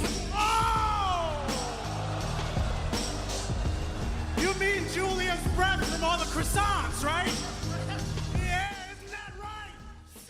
Okay, so it wasn't the Simone Biles line. Mm-hmm. It wasn't the Carolina rhymes with vagina line. Mm-hmm. It was the Duke Lacrosse line. Well, it depends on who you were or who you asked, because various people were upset about various different things. Sometimes in combination, there's some people had multiple things that offended them about this. Some people only had one. And it just kind of depends on what age you are or what your sensibilities are. But yes, numerous things, that chief amongst them, the Duke Lacrosse line, had a lot of people up in arms. Yeah, now, just to lay things out, those did turn out to be false accusations. Just to kind of Tarantino it, bring the end to the beginning, those were false accusations. The line itself, a little Abraham Washington. That was actually. I'm sad that your memory is that good, because that was actually going to be my thing. Was just that you have all these people that are calling for him to be canceled, to be terminated, and just for any number of things. The Simone Biles thing was actually one of the big ones, and a lot of people have been bringing up the fact that Max Caster, which is funny because I put them over as the Acclaimed being like the future in AEW. I thought they were going to be like the future big stars, the future hot tag team. I was like, oh, these youngsters got it all figured out. Well, it turns out that Max Caster, 2 years older than I am, so I'm putting these young kids over, and they're fucking older than I am. But anyways, they were one of the big things that people were saying that Max Caster's 32, Julia Hart, the person that he referenced in the rhyme, 19. So people were up in arms about that, as though they were actually dating or he actually did anything. I mean, mind you, they're both legal. If she wanted to, she could date him, and there would not be any sort of crimes other than just the moral idea of that's kind of a little bit creepy. But these people are getting seriously up in arms about it, and they're seriously calling for people, him to be fired or him to be punished, reprimanded in some way. And like, I don't necessarily support the fact that he's a heel. He's supposed to say mean. You're just not supposed to like him. He's supposed to say mean things and offensive things and like that. And he knows that they're offensive, or else he wouldn't have said that. Like, he knows that it's fucked up. He's not, as a person, as his own individual, saying that he condones these things. He purposely brought them up for shock value. But to get back to the point that I was going to make was, like, if any mistakes that he made, I would say just to kind of follow the lead of Abraham Washington and not make rape jokes, because I can and oftentimes does get you fired. Like, I wouldn't even, I don't think that he should, but I was just like, maybe you kind of follow, learn from history on this one. Yeah, now listen, everything else he said, whatever. I mean, we are literally setting a standard for ourselves that's impossible for everyone to keep. Everyone to keep. So that's ridiculous, number one. Yeah, rape jokes aren't good. Ever. No, I think we can agree with that. Then they're ever. They're not. I really have no issues with anything else he said, to be honest with you. It's diss rap. She may have even known about that. He may have told her about it. Yeah, in all likelihood, he did. And exactly. If he didn't, it is her responsibility, should she be offended, to go to him about it or to go to Tony Khan about it. Like, these people that are just fucking standing in line, pushing and shoving and fighting over the opportunity to throw their coat over the mud puddle so she can step on it. It's like, fall back a little bit, all right? Like, she's not going to be your friend. She's not going to be your girlfriend. She's probably not going to like or retweet any of the shit that you post. She probably doesn't know you exist or care that you exist. So the idea of being offended upon somebody else's behalf is a little bit ridiculous. Well, it's these white knights who are going to tag her, yes, queen. Mm-hmm. But... I don't know, man. It's just I saw, but again, I did see a lot. I get where a little bit of the outrage is, but again, those were also false accusations. Mm-hmm. So honestly, he really shouldn't even have brought it up, to be honest with you. But on the kind of the tag on that, Smark, Tony Khan has said because of that, he's going to take over the editing of AEW Dark, so nothing like that ever happens again, basically. Right. Yeah, because he said that he was not aware of the line before it happened. He, wasn't there when it happened. Basically, it got slid through under his nose, I guess, for lack of a better term. So now he is going to take it upon himself, amongst many of the other responsibilities that he has. He's already, cup already runneth over, but he's going to go ahead and, like you said, be the editor for Dark and Dark Elevation and that shit. Mm-hmm. Yeah.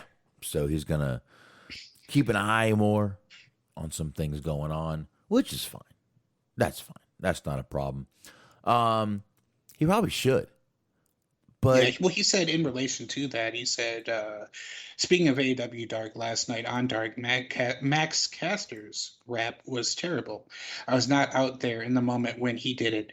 It was not during Dynamite. I was out back when Max said this rap. I had not heard it until last night, truthfully. In the editing process, it should have been caught. We deleted the episode and reposted it with that edited out, but it shouldn't have aired, and I put such tight controls on Dynamite, and this would have never happened there because of Max raps. I always have gone over them with him, and frankly, every segment on Dynamite, I don't scrap or write wrestlers' promos, but the bullet points I give. This was from Busted Open. He was on there talking about that, but yeah.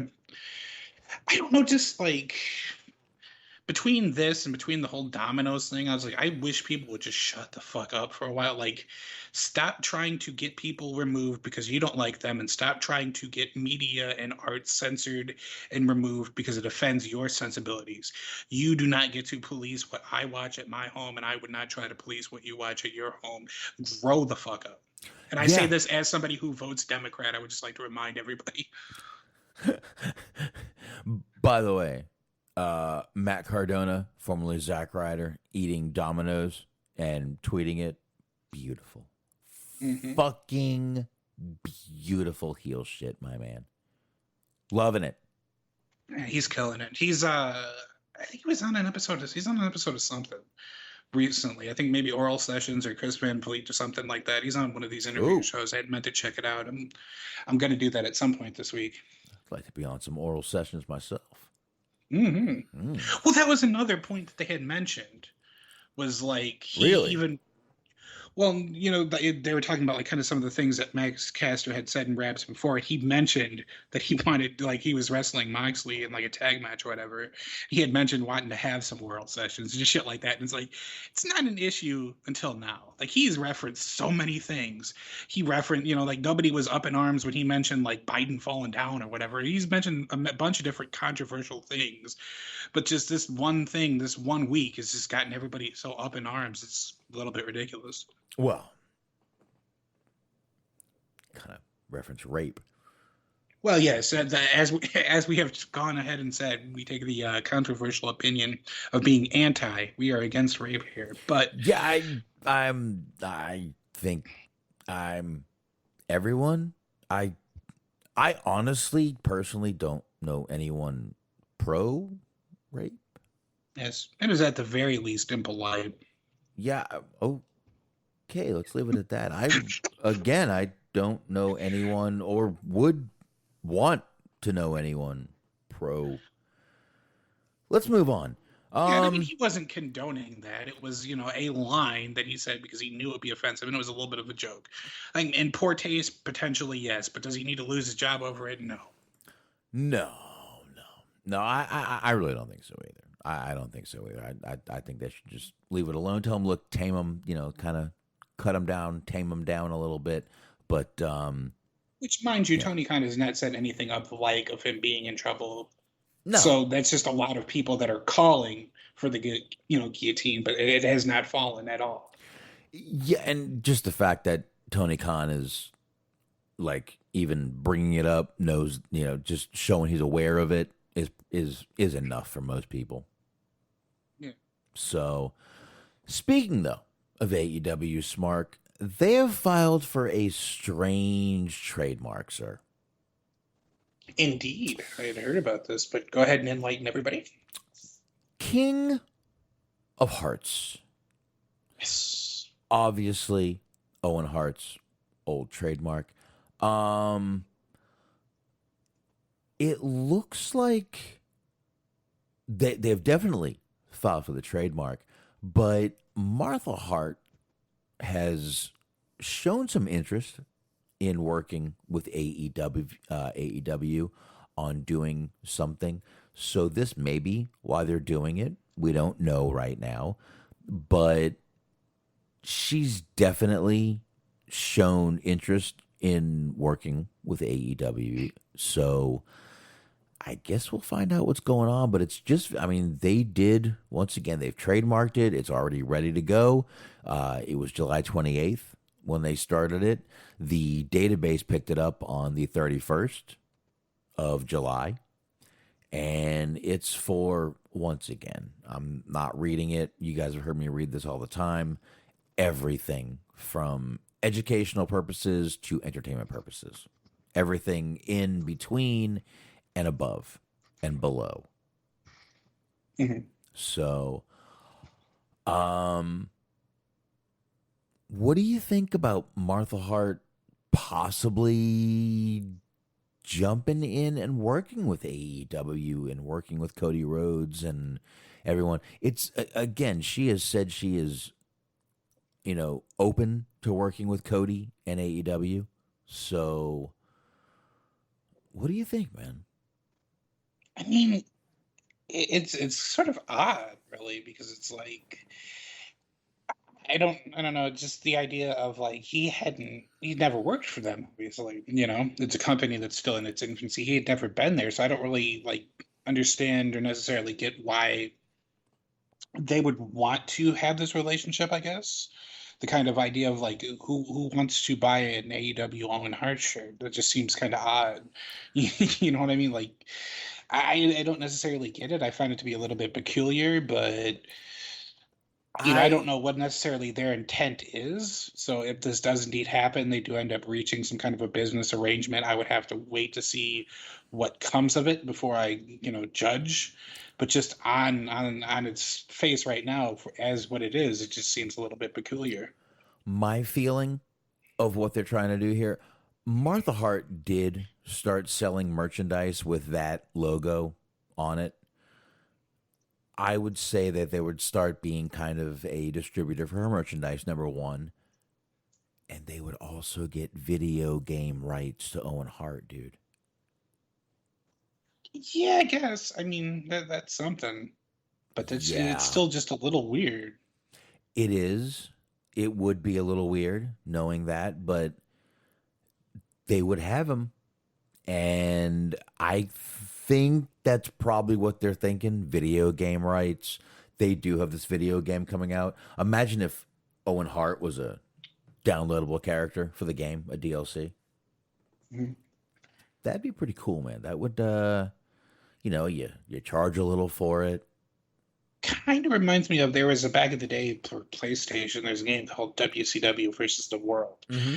And they had a bunch of wrestlers that were like Japanese wrestlers or Mexican wrestlers or just other, wrestlers that were kind of note, of fame, of accord, whatever.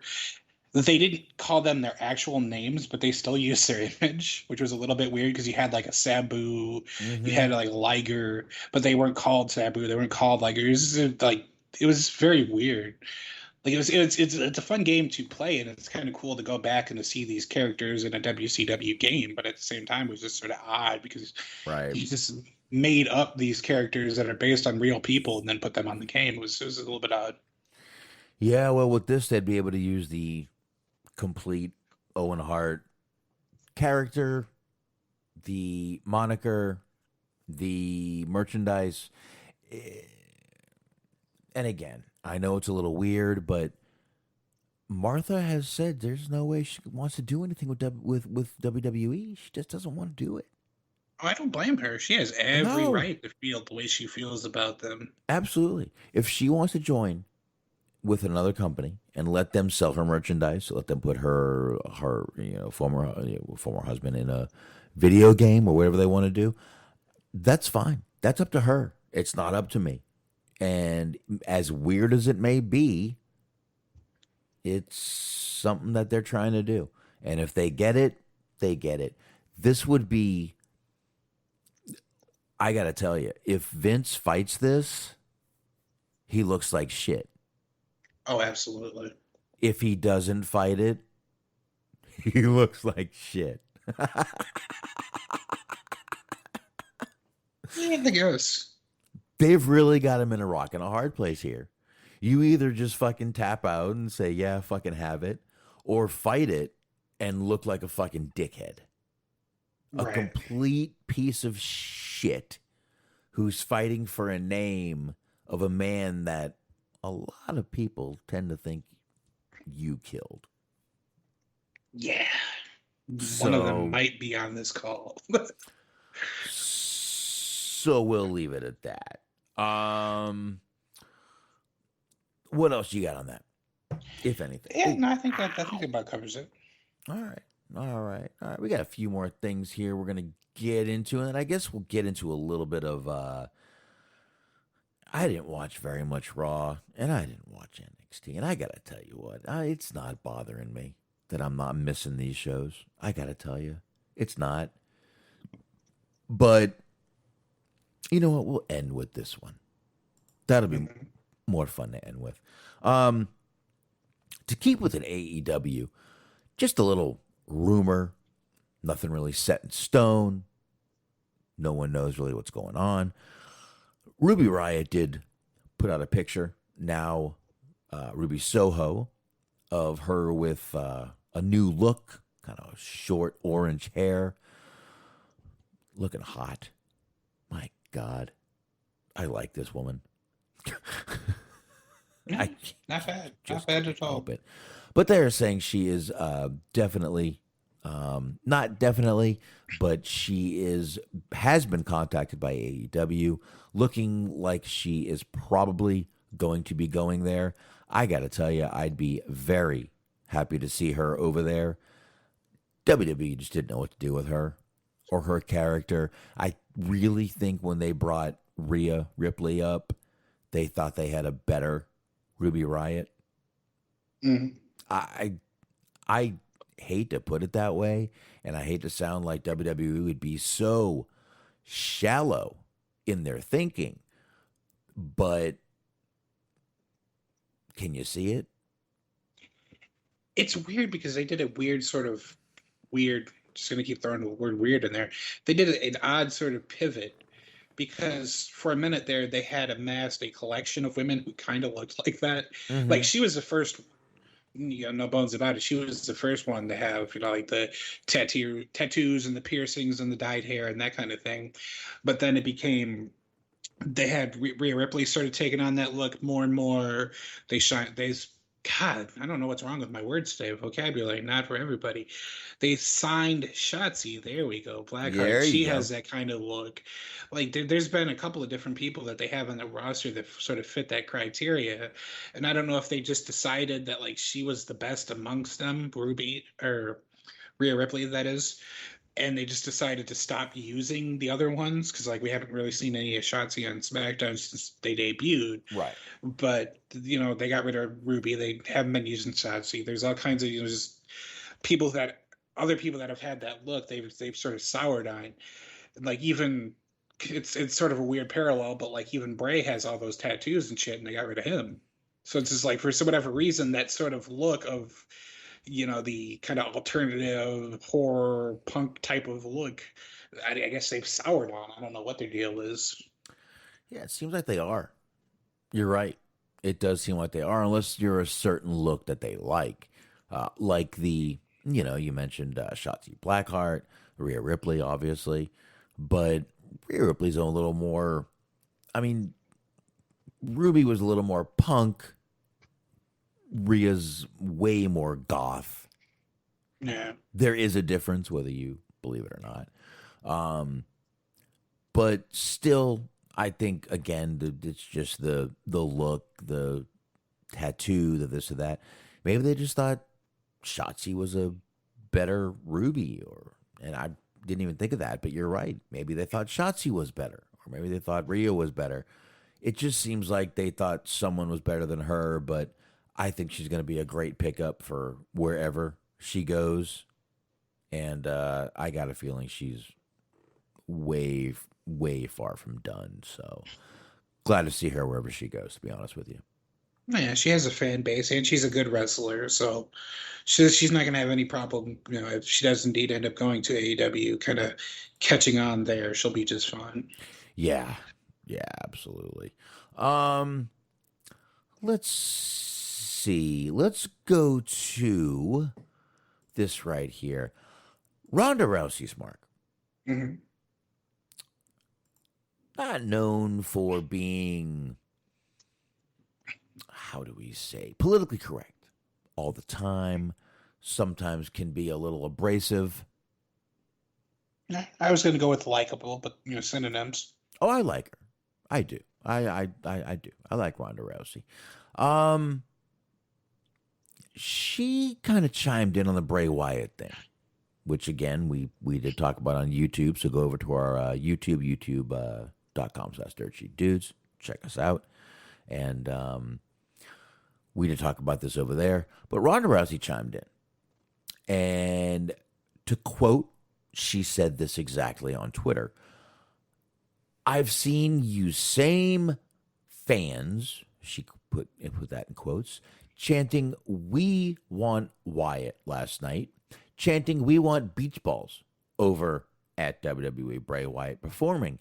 If the at WWE treated him like he was expendable, it was because you ungrateful idiots did first.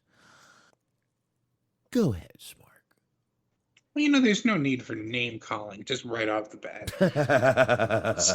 Kind of mudslinging will not be tolerated. I got a kick out of it. Like, I lost my shit when I saw beach balls. I was like, man, these people are really in their feelings about fucking beach balls. Huh? They are. like you said before, to use what you said, it's like you see beach balls at fucking sporting events and concerts and shit like that all the time anyway. Mm-hmm. So the idea that they've incorporated them into wrestling very briefly, because you don't see them anymore because they said that you can't do it, but the fact that they became a thing, it's like the wave. It was a part of the show. It wasn't a big deal. Like, people don't do this over shit that they're entertained by. Like, is it so much that they don't like Bray Wyatt, or that they don't like the angle that Bray Wyatt's in, or the fact that they're watching him have match number 8 against the same opponent that they've seen him wrestle for the last 2 or 3 months?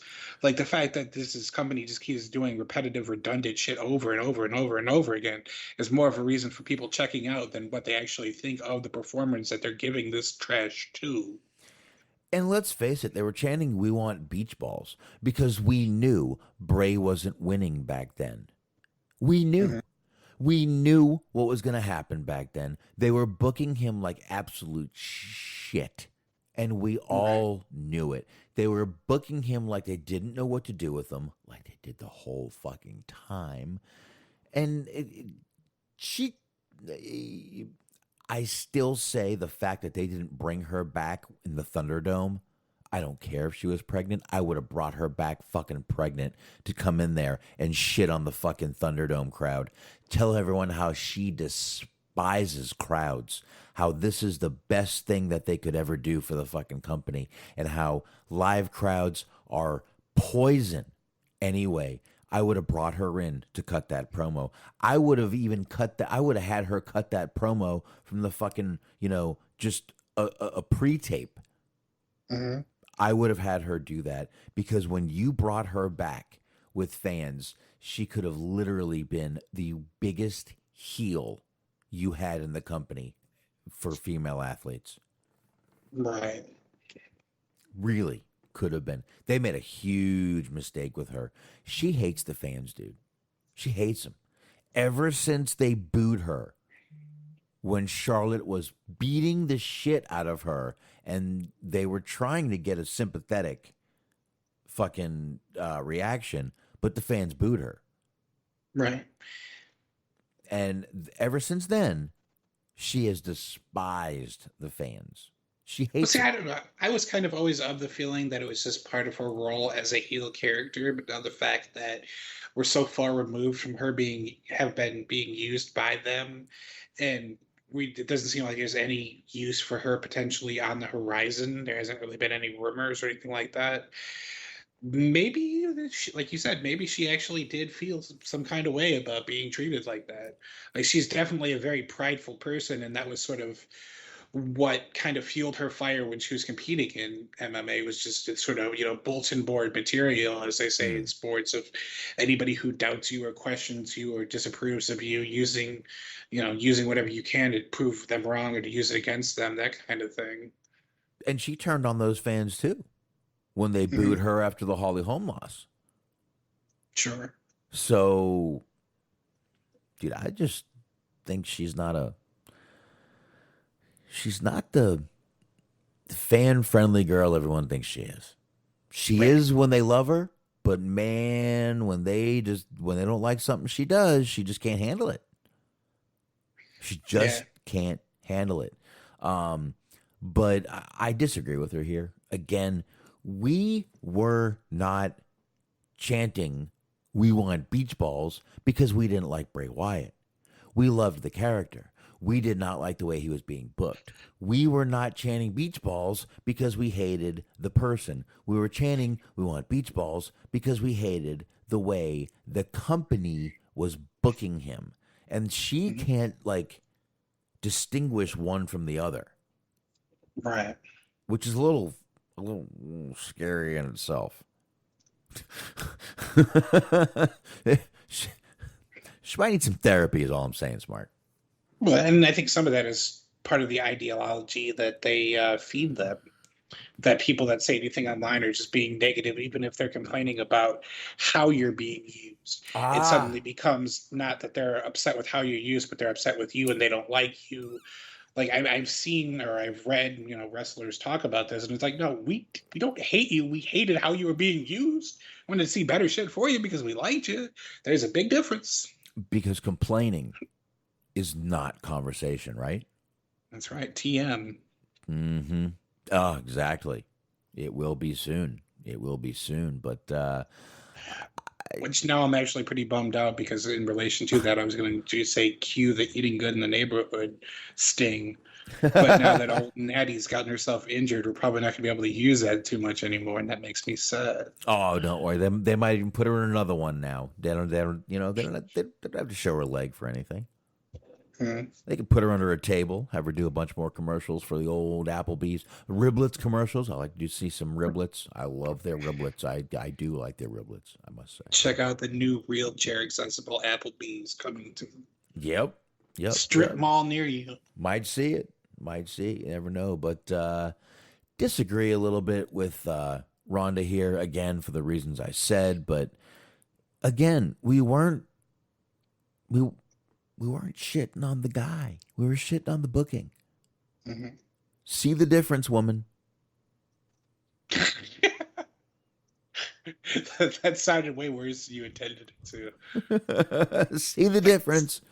Yeah, it's still real to me, damn it. Shut up. But yeah, I think that kind of speaks to why I don't think she was coming back, because we've talked about this before, and I just don't see it in the cards.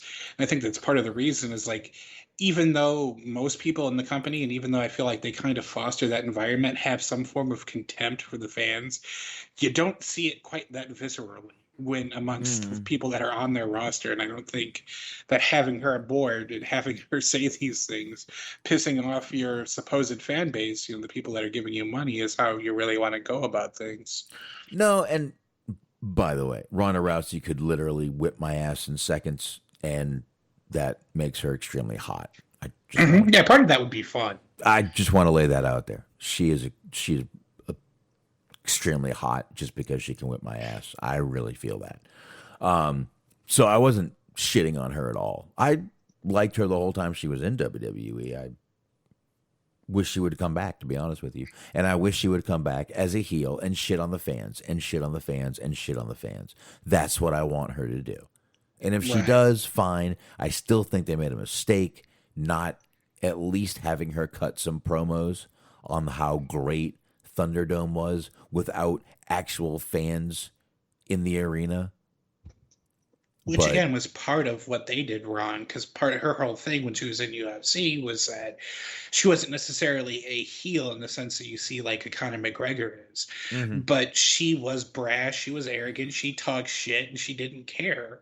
So, like, having her come out there and be more modest with it and being more, just like kind of getting the cheap, fan pops and just saying, being more humble, modest, and appreciative, that wasn't who she was. And the fans knew that it wasn't who she was because they had seen what they had believed to be the real Ronda Rousey already. And you were just like, you were giving them an inauthentic version and they weren't responding accordingly.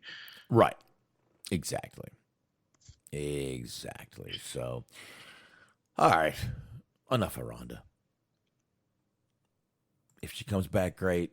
Otherwise, who knows?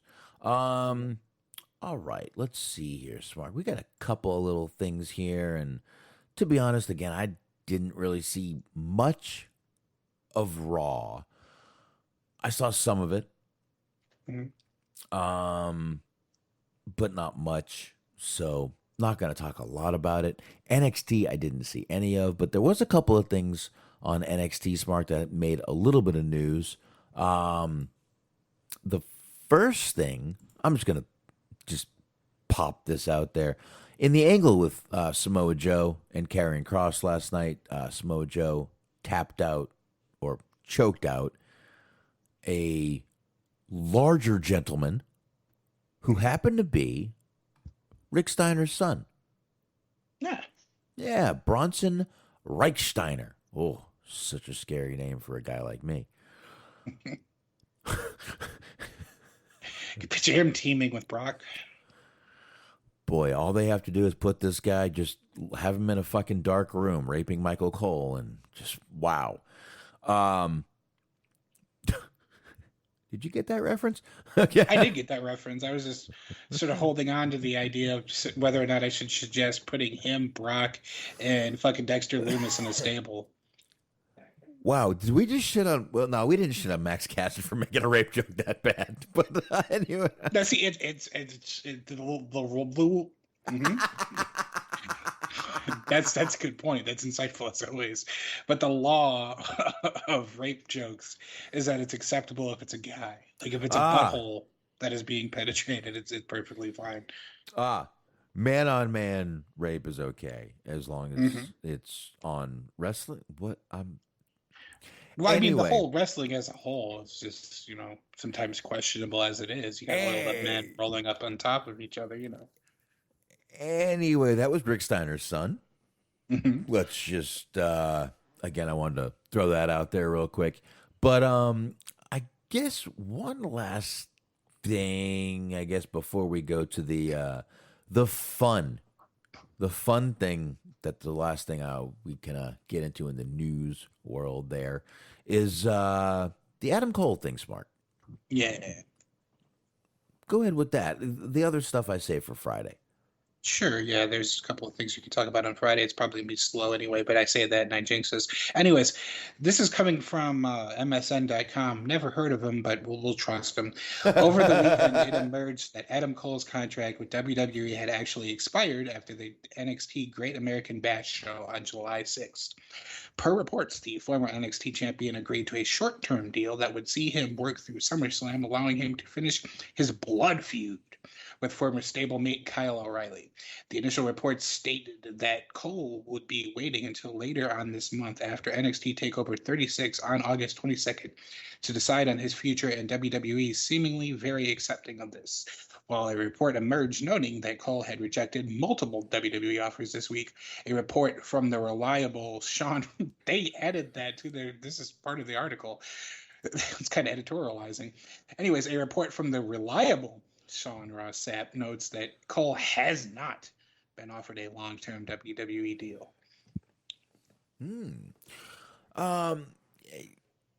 It's funny. And then articles came out today that said he's been offered and has turned down some deals so far. I don't know what to believe, to be honest. Yeah. Damn. And what I'm reading is from yesterday. So there's some articles that came out today that are saying that he has. Some articles are saying that he hasn't. Nobody really knows, seemingly. No one really knows. Everyone's, of course, speculating, oh, he's going to AEW to be with Britt Baker. That's what he's doing. He's leaving. He's leaving. Maybe. If he does, he does. Just remember, if his contract is up, he has no non-compete. Right. And funny enough, when I had first seen this, because I had first seen this, I believe Sunday was when the rumors started to kind of circulate that he was, his contract expired after SummerSlam. I was very kind of dismissive of it. I was like, yeah, but he's probably going to resign. And now I'm seeing more and more people are saying, like, Meltzer and he kept saying that it was just his personal opinion, he was saying that he was really kind of having a hard time seeing reasons why he would stay. So it seems like more and more you're getting people that are leaning closer and closer to him leaving than him staying. But we obviously don't really know too much anything right now other than just the fact that his contract expiring seems to be imminent. There's a little bit of debate as to when exactly that is, but it seems like the consensus is after SummerSlam. It does seem like he is going to work the NXT show. Yeah, it does. It definitely does. But I don't know, man. To have Adam Page and Adam Cole on the same show, it's going to just confuse me more. On top of their various people that end with age, Cage and Page and Yeah. Gage. Too many. It's just too much. I don't need both Adams on the same show. I just don't, really. I really don't. But, this just once again goes to WWE just not dotting their I's and crossing their T's. I mean, they got this guy working on a kind of a handshake deal right now. And if he decides he's not going to sign, he has no non-compete, he could be on another television show within hours, and there ain't shit you can do about it. Right. So, I don't know, man. I guess we'll see what happens with him. I got to be honest with you. I don't see him not re-signing with WWE. It does, to argue to the contrary, it does kind of reach a point where, like, what else is there for him to do there, though, is the question. Like, if he just, if they're paying him good money and he just wants to stay there, I totally understand that. But, like, I've seen it brought up a couple of times by various people. He's done pretty much everything there is to do on NXT. And it doesn't seem like they have much of an intention of wanting to call him up, nor does it seem like he wants to be called up, or that there's any real good faith in them doing much of anything with him or with anybody that they call up from NXT based on just the plethora of examples that we have, the Keith Lees, the Karrion Crosses, so on and so forth. Just multiple times in various instances of them botching somebody that they've called up from NXT and making them look like shit and then sending them on their merry way. Maybe he just wants to skip forward. Yeah, maybe. I don't know. I guess we'll see. I'm still not convinced. Me neither, but anything could happen, I guess. They're always bringing new guys into NXT. They could bring someone else, start pushing another guy. There's a lot they can do, and they could bring him up to the main roster eventually, have new feuds with him. There's a lot of things they can do, and if they really see value in him, they will push for him to sign and give him what he wants. But we'll see if they see value in him within a few weeks here. But all right, I got one more thing.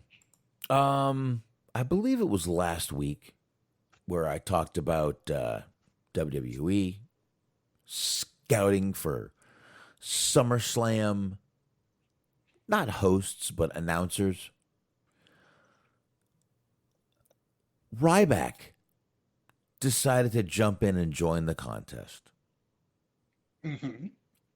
Fucking Ryback. Fired up the old TikTok and sent them a video.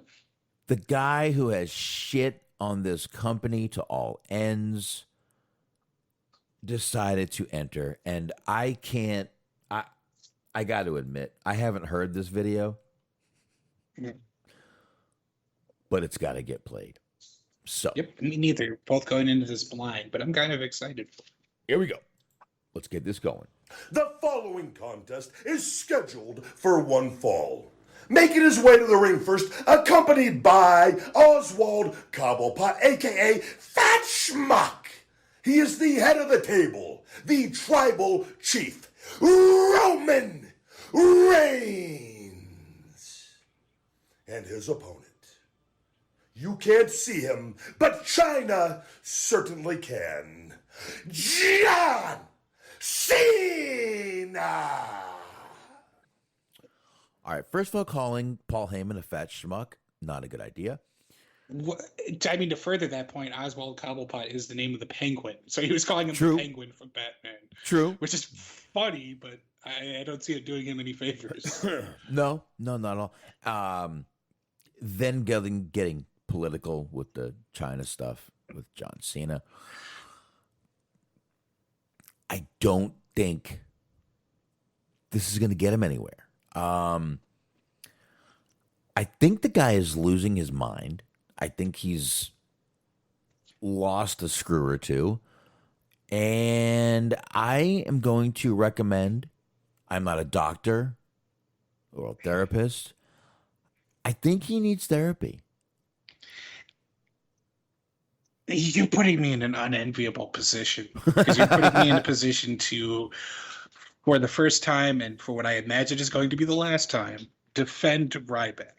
Ugh. Because I feel like I know exactly what he's doing. He's doing this on purpose. I don't think he believes that he has any sort of chance of getting this job, nor do I really feel like he wants this job. No. I just feel like this was an opportunity to get a little bit of light shined on him, kind of a little bit of a gag, have some fun with it. And then, we're talking about him. News outlets are talking about him, and it's getting him a little bit of press. I think he has a podcast. I know he has a YouTube channel. Yes.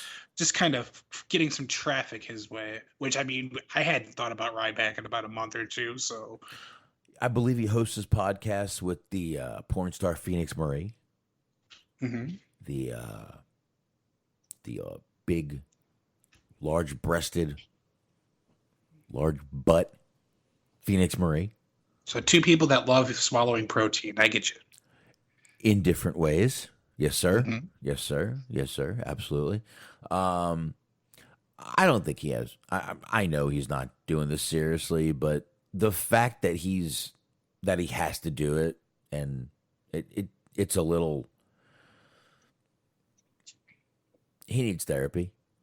Attention seeking is what you're getting at? He could use some therapy. Sounds like he has a little bit of a grudge. Well, he definitely has a grudge, yes. Bit of an axe to grind, if you will. Mm-hmm. If you will. So, I don't know. It's just a little weird. But again, calling Paul Heyman, first of all, Penguin, like you said, Smark, and Fat Schmuck, probably not a good idea. Getting political with the John Cena thing, not a good idea. No, it's still funny though. And I'll be here all day for people calling Cena a communist. It just makes me laugh. I don't even care about the politics of it. It just makes me laugh. It really is. It really is kind of funny. It really is. Comical, definitely comical. But anyway, we'll go ahead and roll on from that. I think Ryback could use still a little therapy, maybe some professional help in some way. Let's just put it that way. Man, we've got I'm trying to think of whatever I saw on Raw. Raw was just not good. Again, where's all the stuff they promised? Besides Nia getting busted open? Which I will say is surprisingly good match. Like, not great match, but like considering it was a Nia Jax match, it was a lot better than I was expecting. Wasn't bad at all. But she was. It seemed like either the Hurricane Rana or the kick from Rhea busted her open. I'm not sure which one it was. But definitely Nia was bleeding pretty bad. Trying to think what else happened that I saw on Raw. Lashley Goldberg. Which I loved, because the beginning of it was that MVP gets on the microphone and says, "Now I know you're all excited to see Goldberg," and he rolls his eyes and he's expecting this big pop. Entire crowd boos. Entire crowd boos, and he just goes on about his dad. Oh yeah, nothing he can do about it. Goldberg's son. Oh, good. I'm just saying, Goldberg's son made me feel very old. Well, somebody had dug up a picture of him from like 2 or 3 years ago, where he was also on TV celebrating with Goldberg when he won the belt, versus now, and that fucker grew immensely within the last like 2 or 3 years. Well, when your dad reads the internet and sees what people are saying, I would assume he said, "Son, you're getting in the gym." Yeah, no, I wouldn't be surprised. You're next. You're next to get in the gym. The fuck, man. That part 2 of things that I enjoyed about this Goldberg Lashley segment was that Goldberg said he made mention to something along the lines of he went for the Foley cheap pop thing because he said, right. I know we're here in Chicago, and he paused, laid out, dead silence. Made me fucking laugh. I was like, these I love my people, man. I'm watching this promo. I'm looking at the time. And I'm going, who gave Goldberg all these words? What were they thinking? Because he was repeating himself after a while, number one. And number two, Goldberg is not known for his long, lengthy fucking promos. He was struggling to remember what to say. Whoever gave Goldberg that promo, fire him. At some point, I was expecting him just to say, "Oh man, I forgot," and then get on a scooter and leave. That would have been great. That would have been really good, especially since him and Riddle have their history. That would have been great. But whoever gave Goldberg that promo should be fired. It was not good. It was not good. Goldberg is not a promo guy. Right. They could have summed that up with "you're next." 2 words. That's what Goldberg does. He comes out, he says "you're next," he kicks your ass or loses. Not much. And that's what he does. I don't need to hear a diatribe by Goldberg. Sorry, I don't. That whole 6-minute, 7-minute promo could have been summed up in 30 seconds with 2 fucking words. And I bet the crowd would have popped if that's all he did. No, yeah, in the meantime, they just gave him ample opportunities to chant, "We want Wyatt." Exactly. I mean, I've heard you guys say you want beach balls instead of Wyatt. Pretty great if that's what he said to them in that exact same voice. Oh, beach balls. They're so annoying. Those beach balls, they scare me. Maybe wrestlers just don't. Do we know if wrestlers know how to swim? No. I mean, I've never seen a wrestler swim before. They sink like stones, that's why. I mean, they did have that one match in the pool on Unforgiven or whatever when Biscuity took her tits out. But other than that, there's water in wrestling doesn't really often mix. Always love the kitty titties from Armageddon. Armageddon, I'll tell you. Those weren't bad. I mean, they weren't, fucking Jacqueline titties, but. No, but imagine the thrill on a young Mark Wahlberg's face when he got the pay-per-view and he actually saw it happen. Imagine the thrill on an old Boxman's face. That thrilled everyone of all ages. Right? I mean, this happened in, I believe, the era of dial-up, so titties weren't as accessible as they are now. I'm still waiting for that picture to download. It's just a computer somewhere that's fucking completely empty. It's on my Tandy back here. It's on my Tandy. It's waiting. It's waiting to download. Got a bit of an e-machines myself. I understand. Listen, I just used my final free trial disc of AOL. I'm gonna have to start ponying up for internet. That's gonna suck. I might be able to find you some on Amazon. There you go. I'm sure you can look those up over there. What else did I see on Raw? Now, real quick, do you want to get into this? There was a little bit of a gaffe, I guess. Drew McIntyre was coming out, and apparently there was an audio miscue because as Drew McIntyre is coming out, you hear Michael Cole say he is a 16-time champion. Well, the problem, and I could find this if you'd like to hear it, but the problem is apparently there was a commercial that they played before this for the John Cena Roman Reigns match while they were on commercial break, and somebody had accidentally hit the button again to play the audio.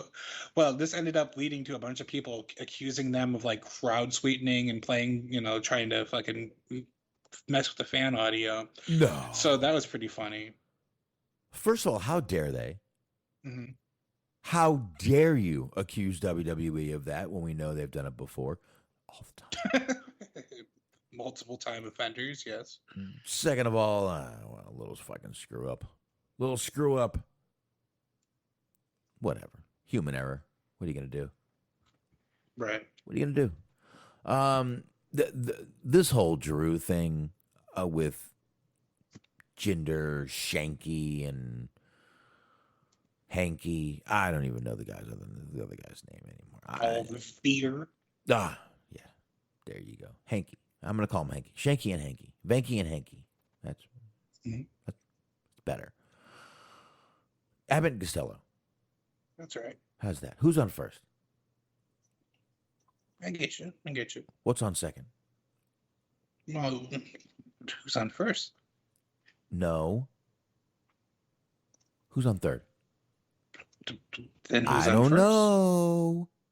All right. Anyway.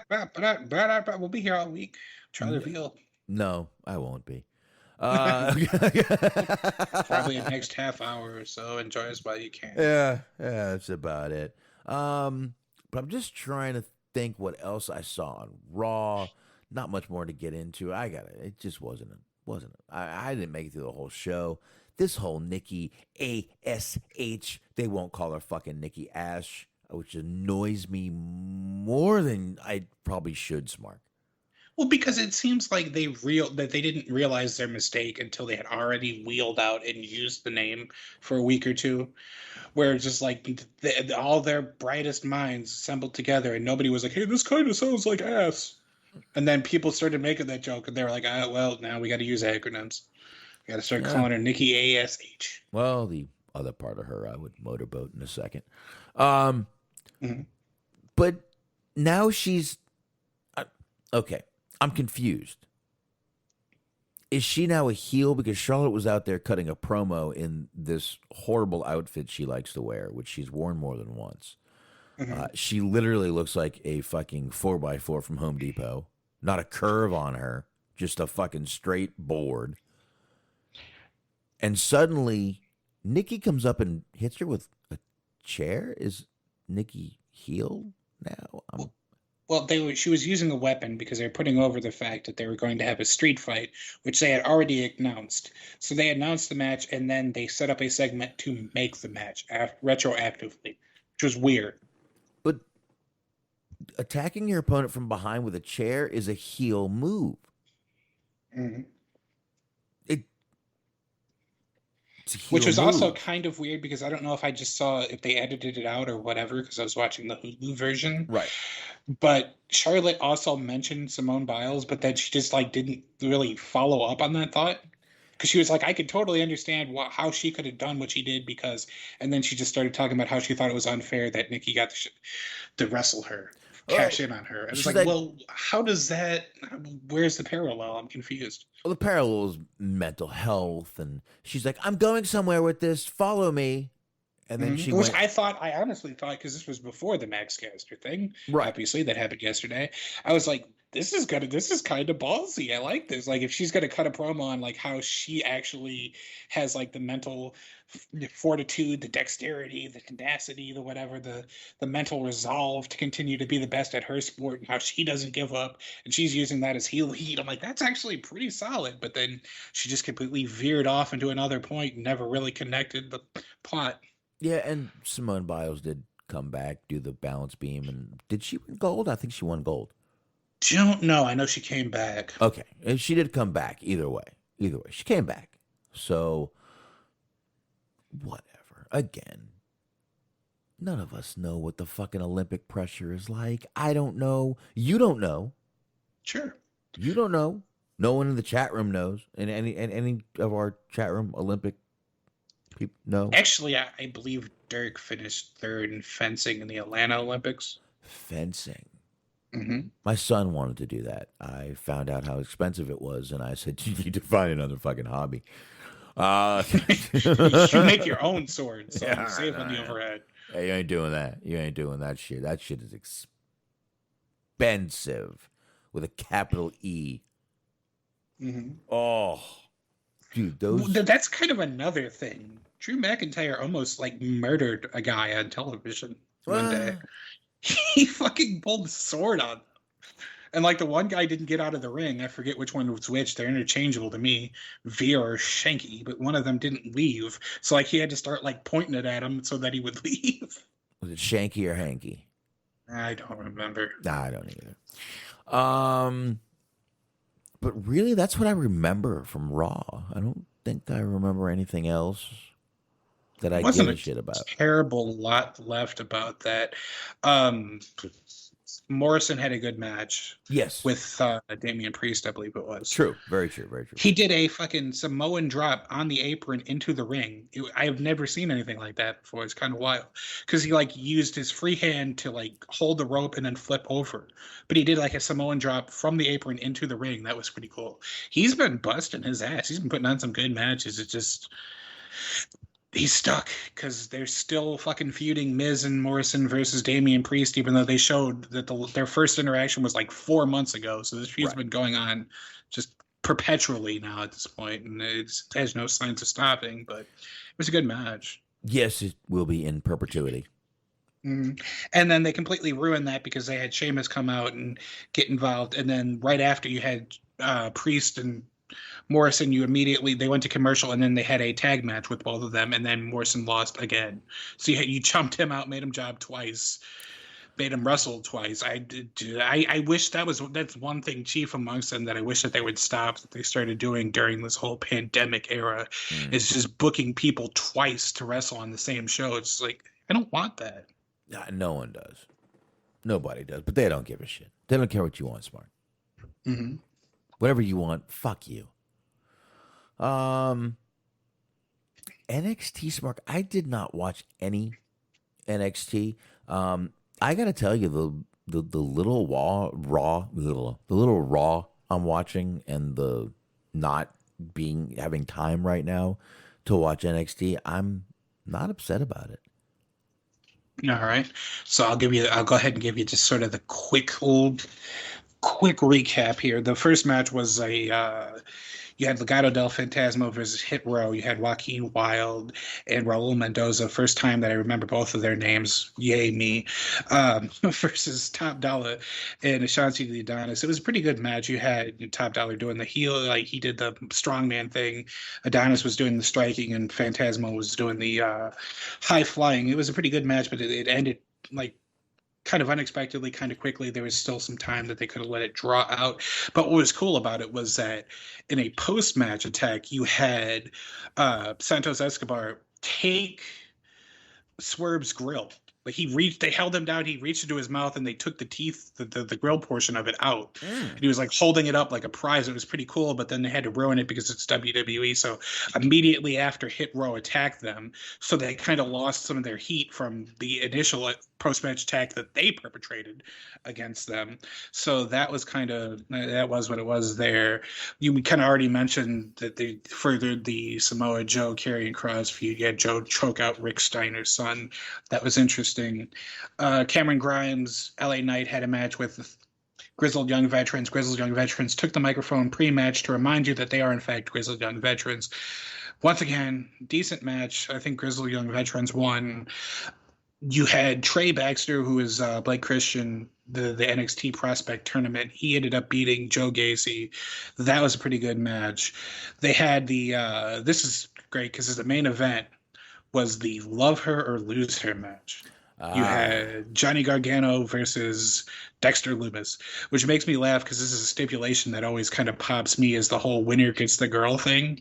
It's a little bit more of a modernized version because you have, Gargano obviously in a relationship, but he's just fighting to keep, Dexter Lumis away from Indy. But he ended up winning that. Gargano ended up winning that. But then still, Loomis and Indy ended up making out after the match, so who knows what's going on there. That was kind of interesting, but that was pretty much it in terms of NXT. That was kind of the whole show, just fussily covered. They announced that they're going to do the Walter versus Dragunov match part 2 at TakeOver. That was like a match that got a lot of buzz, I think earlier this year or last year towards the tail end. Yeah. People loved it, so they're going to be doing that again. They did a nice little video package for that. Oh, and Roderick Strong beat Bobby Fish, and that was pretty much it. That was all the matches they gave. It was kind of surprising that they just used that on a throwaway episode of NXT instead of using their history to maybe have a takeover match or have something a little bit more, important than just a random match on a weekend or weekday show. Do you see how forgettable that match was? Mm-hmm. The fact that you literally forgot about it until after you talked about it NXT? Yeah, I mean, like I said, it wasn't bad, but it's a Roderick Strong match. You get what you get. I've said before, the guy is forgettable, plug and play. Plug anyone else in with him, and you wouldn't know, and most people wouldn't even give a flying fuck. Mm-hmm. Not one. All right, so there's NXT. I guess the lesson in NXT is the heart wants what it wants. Yeah, pretty much. I mean, it wasn't even. It was a pretty solid show. It wasn't like great, but it also wasn't shit. It was a little bit kind of forgettable. They had like 2 or 3 main things that they're focused on, and we hit all of those: the Cross Joe feud, the indie relationship with Dexter Lumis, and then the Santos Escobar Swerve feud that they're doing, and that was pretty much about it. All right, and AEW. I did watch. Didn't take notes. I decided to drink with the wife instead. Mm-hmm. Think you've noticed. Kenny Omega's Cookie Monster shirt. Loved it. Yes. I'll just start there. Ever Rise, Smark, was on this show. They are back. They are on this show. How did they get out of this 90-day non-compete thing? Oh, wait. I hate to be a dick, but I honestly think WWE just doesn't give a shit. No. NXT 30 days. Oh, yeah, huh? NXT 30 days. Aleister Black proved that. So, okay, they've been gone 30 days now. So they jumped in and did that. Ever Rise had a little match here. It looked like they just sort of fell into the trios thing. Again, we talked about AEW wanting to add some trios titles. I think this is kind of the start of what they're going to be doing. But just weird seeing the Young Bucks comparisons brought in to where the Young Bucks are. Yeah, and I think they're going to be a much different. Well, I mean, maybe not much different because they kind of have their act down pat at this point. But they're going to be a different version of themselves than what you got on NXT. Probably still going to be, like, for lack of a better term, glorified enhancement talent, but they're going to be able to flex what they can do a little bit more, I think. I like and unfortunately, they've decided to give themselves new names instead of reverting back to their indie names. So I still don't know which one's which in terms of names. But the former Shane Matthews getting in Eddie Kingston's face and just be like, "You gonna strike me? Huh? You gonna do that? Punk!" And Kingston just stared at him like, "Yeah, of course I am." And just hits him in the face. Like, it was great shit. Dude, I gotta tell you, I noticed something tonight during the entrance of Jon Moxley and Eddie Kingston. I have an idea of what you might say, but I'm going to let you do it anyway. Oh, I don't think you do. Okay, go ahead. Eddie Kingston's character has a little bit of Bill the Butcher from Gangs of New York in it. Look at the fucking smile he gives. Look at the evilness that's in it. Well, if that's true, you will be delighted to find out that that is absolutely intentional, because that is his favorite movie. Seriously? Yes, he has gone to great lengths to talk about how much he loves it on like Facebook and Twitter and shit. Dude, tonight, his face. I mean, he's saying hi to the kids, and then he looks over in the camera and he gives this evil little Bill the Butcher type fucking grin, and I fucking dug it, man. Oh, yeah, he loves that movie. I've heard him talk about that before on like shoot interviews and shit. It is a great movie, and Cameron Diaz is pretty hot in it. I've watched it. It's a lot to get through because it's like 3+ hours. But Yeah. if you could take the time, or if you can like segment it in a proper way that you can go back and check it out later or at your leisure, it's a good movie. Yeah, but Bill the Butcher, literally, dude, he's one of the greatest movie villains of all time, in my opinion. Absolutely. That character, the way Daniel Day-Lewis played it, just beautiful. Absolutely fucking beautiful. Everything about that character was great. But what a fucking villain, if you think about it. What a fucking villain. Look what he did to fucking Leo. He fucking headbutted him until his face was mangled. Great fucking villain, dude. Great villain right there. Love it. Love everything that guy did. So, I did not know that, though. I did not know that when I just said that. I had no clue. I know, I totally believe you there. But what's kind of interesting to me is I've heard two different things. Well, I haven't heard two different things. I've heard one thing, and then I have my own thing about Jon Moxley. I've heard that somebody said that Jon Moxley is slowly just evolving or devolving, however you want to look at it, turning into Nick Gage. He's starting to look more and more like Nick Gage. And he's not wrong. But also, like, I'm going to post in the chat room here, the face, because he has a very rounded face.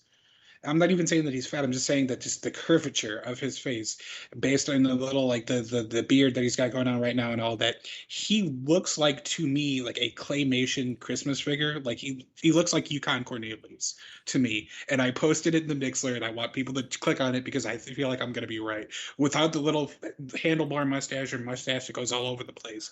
If you just remove the mustache and look at the beard and the face, it looks a little bit like how Moxley looks right now. Okay, it does. I'll agree with that.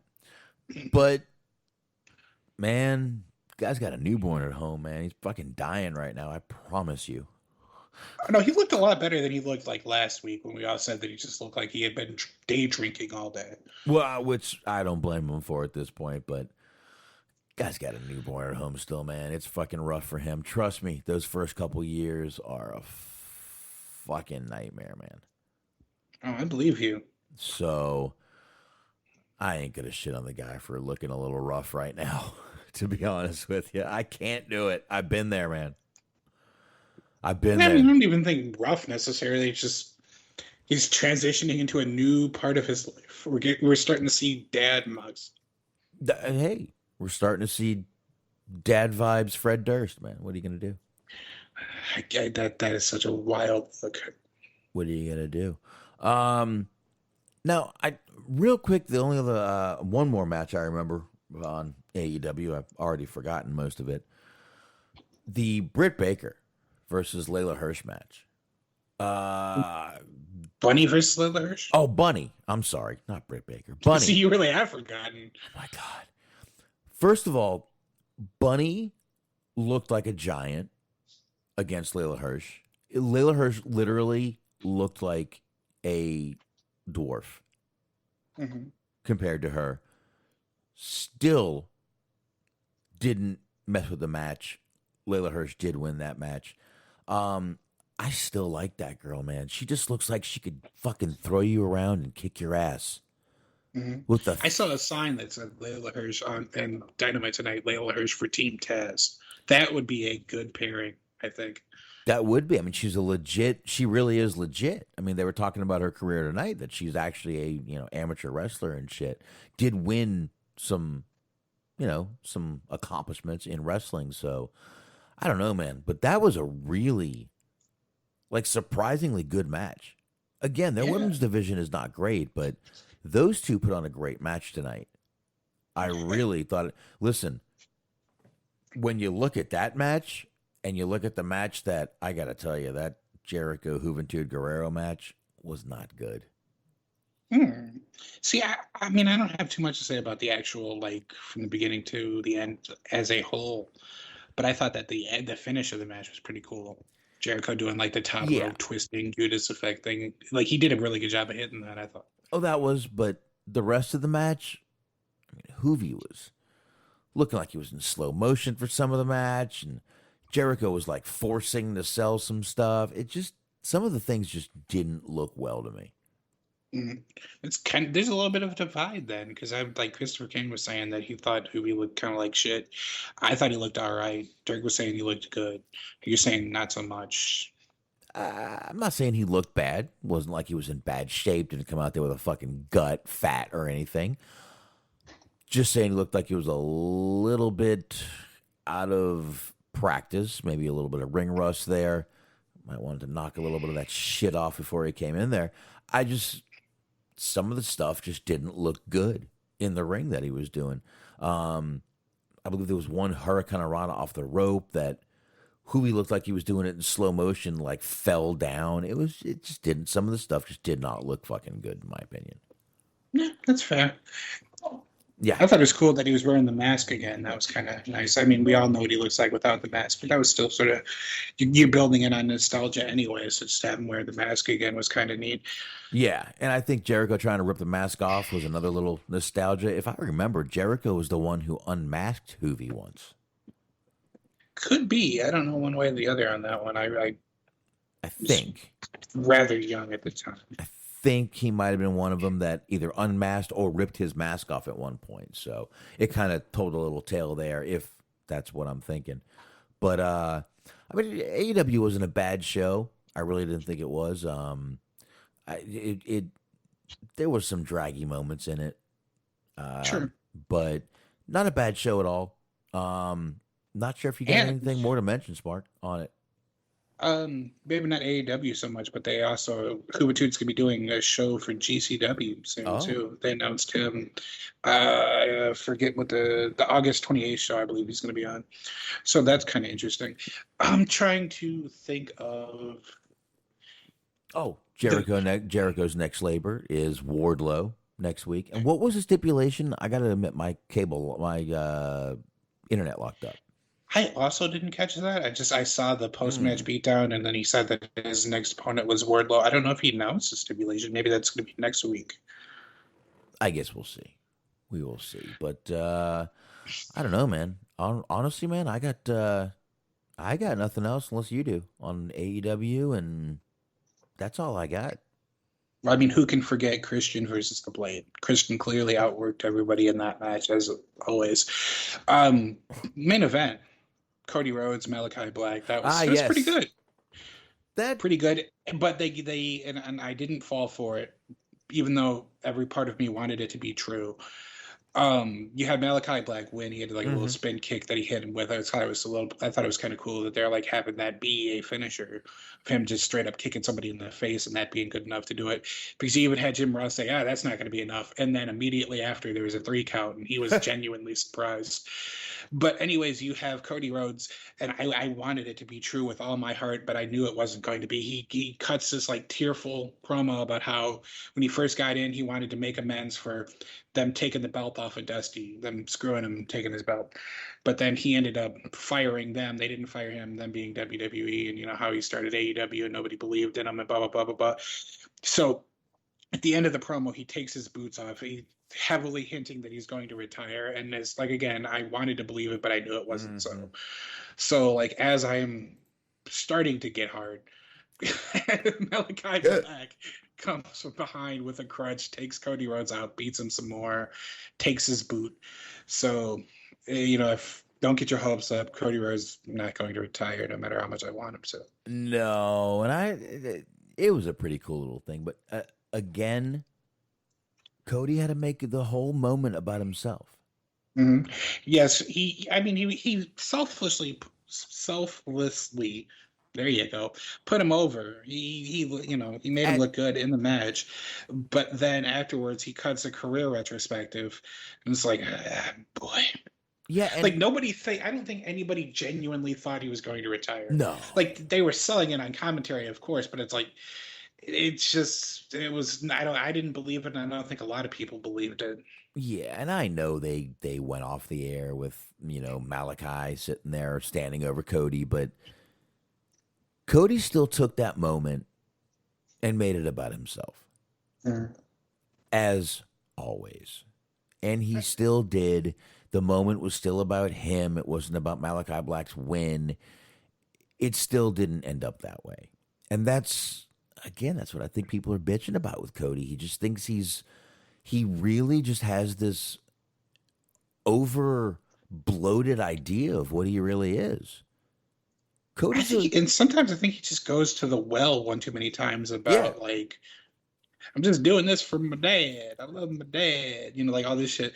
Like nobody, like I'm having a hard time, hard pressed to think of maybe Curtis Axel, but like other people that have so heavily referenced their parents that were like second or third generation people to where they bring him up like almost every other promo. Like you definitely didn't get that with Goldust. And I think that was the reason why he got over, was that, you know, he wasn't heavily reliant on Dusty Rhodes' memory or name or image or whatever. And like, you know, even Brian Pillman Jr., who is named Brian Pillman Jr. and wrestles as Brian Pillman Jr., does not mention his dad nearly as much as Cody Rhodes does. No. The announcers mention him. No, he never does. But I don't know, man. But I think that's pretty much it, man. I got nothing else. No, they announced a bunch of matches for Dynamite next week, and they've started announcing matches for Rampage and things like that. But outside of that, and pretty much nothing else. They apparently the Chicago show, the United Center show, they put tickets out on sale Monday, and it sold out within 10 minutes. Yeah. So they best deliver on their promises, or their vague hints, or there's going to be some trouble. Fucking riots, or what there's going to be. God damn it. But there you go. Gotta tell y'all, not in the mood to lay plugs out again. Hate to tell you, but I'm not. There you go. There you have it. I'm really not. But anyway, I do want to say thank you to everybody for listening. Appreciate everybody coming on in the chat room with us, joining us. Always appreciate it. Anyone who downloads the show, greatly appreciate you. Smark, thank you for joining me on this birthday bash. Oh, mine, sir. Yes, sir. Happy birthday again. Thank you, sir. Thank you very much. I probably should go drink more water than I have and take my ass to bed so I'm not hungover tomorrow, even though I don't have to be up at 5:30. Thank fucking God, because it's late. It is late. But I definitely want to thank everybody. And we will be right back here Friday night, talking more wrestling, some SmackDown, and more news. So that is it right there. Anything else, man? That's it. All right. On that note, once again, thank you, everybody. This is the Dirt Sheet Dudes, and we will see y'all Friday. See you. Adios. If you don't know what to do with yourself, take your drunken ass on. Yeah, come on.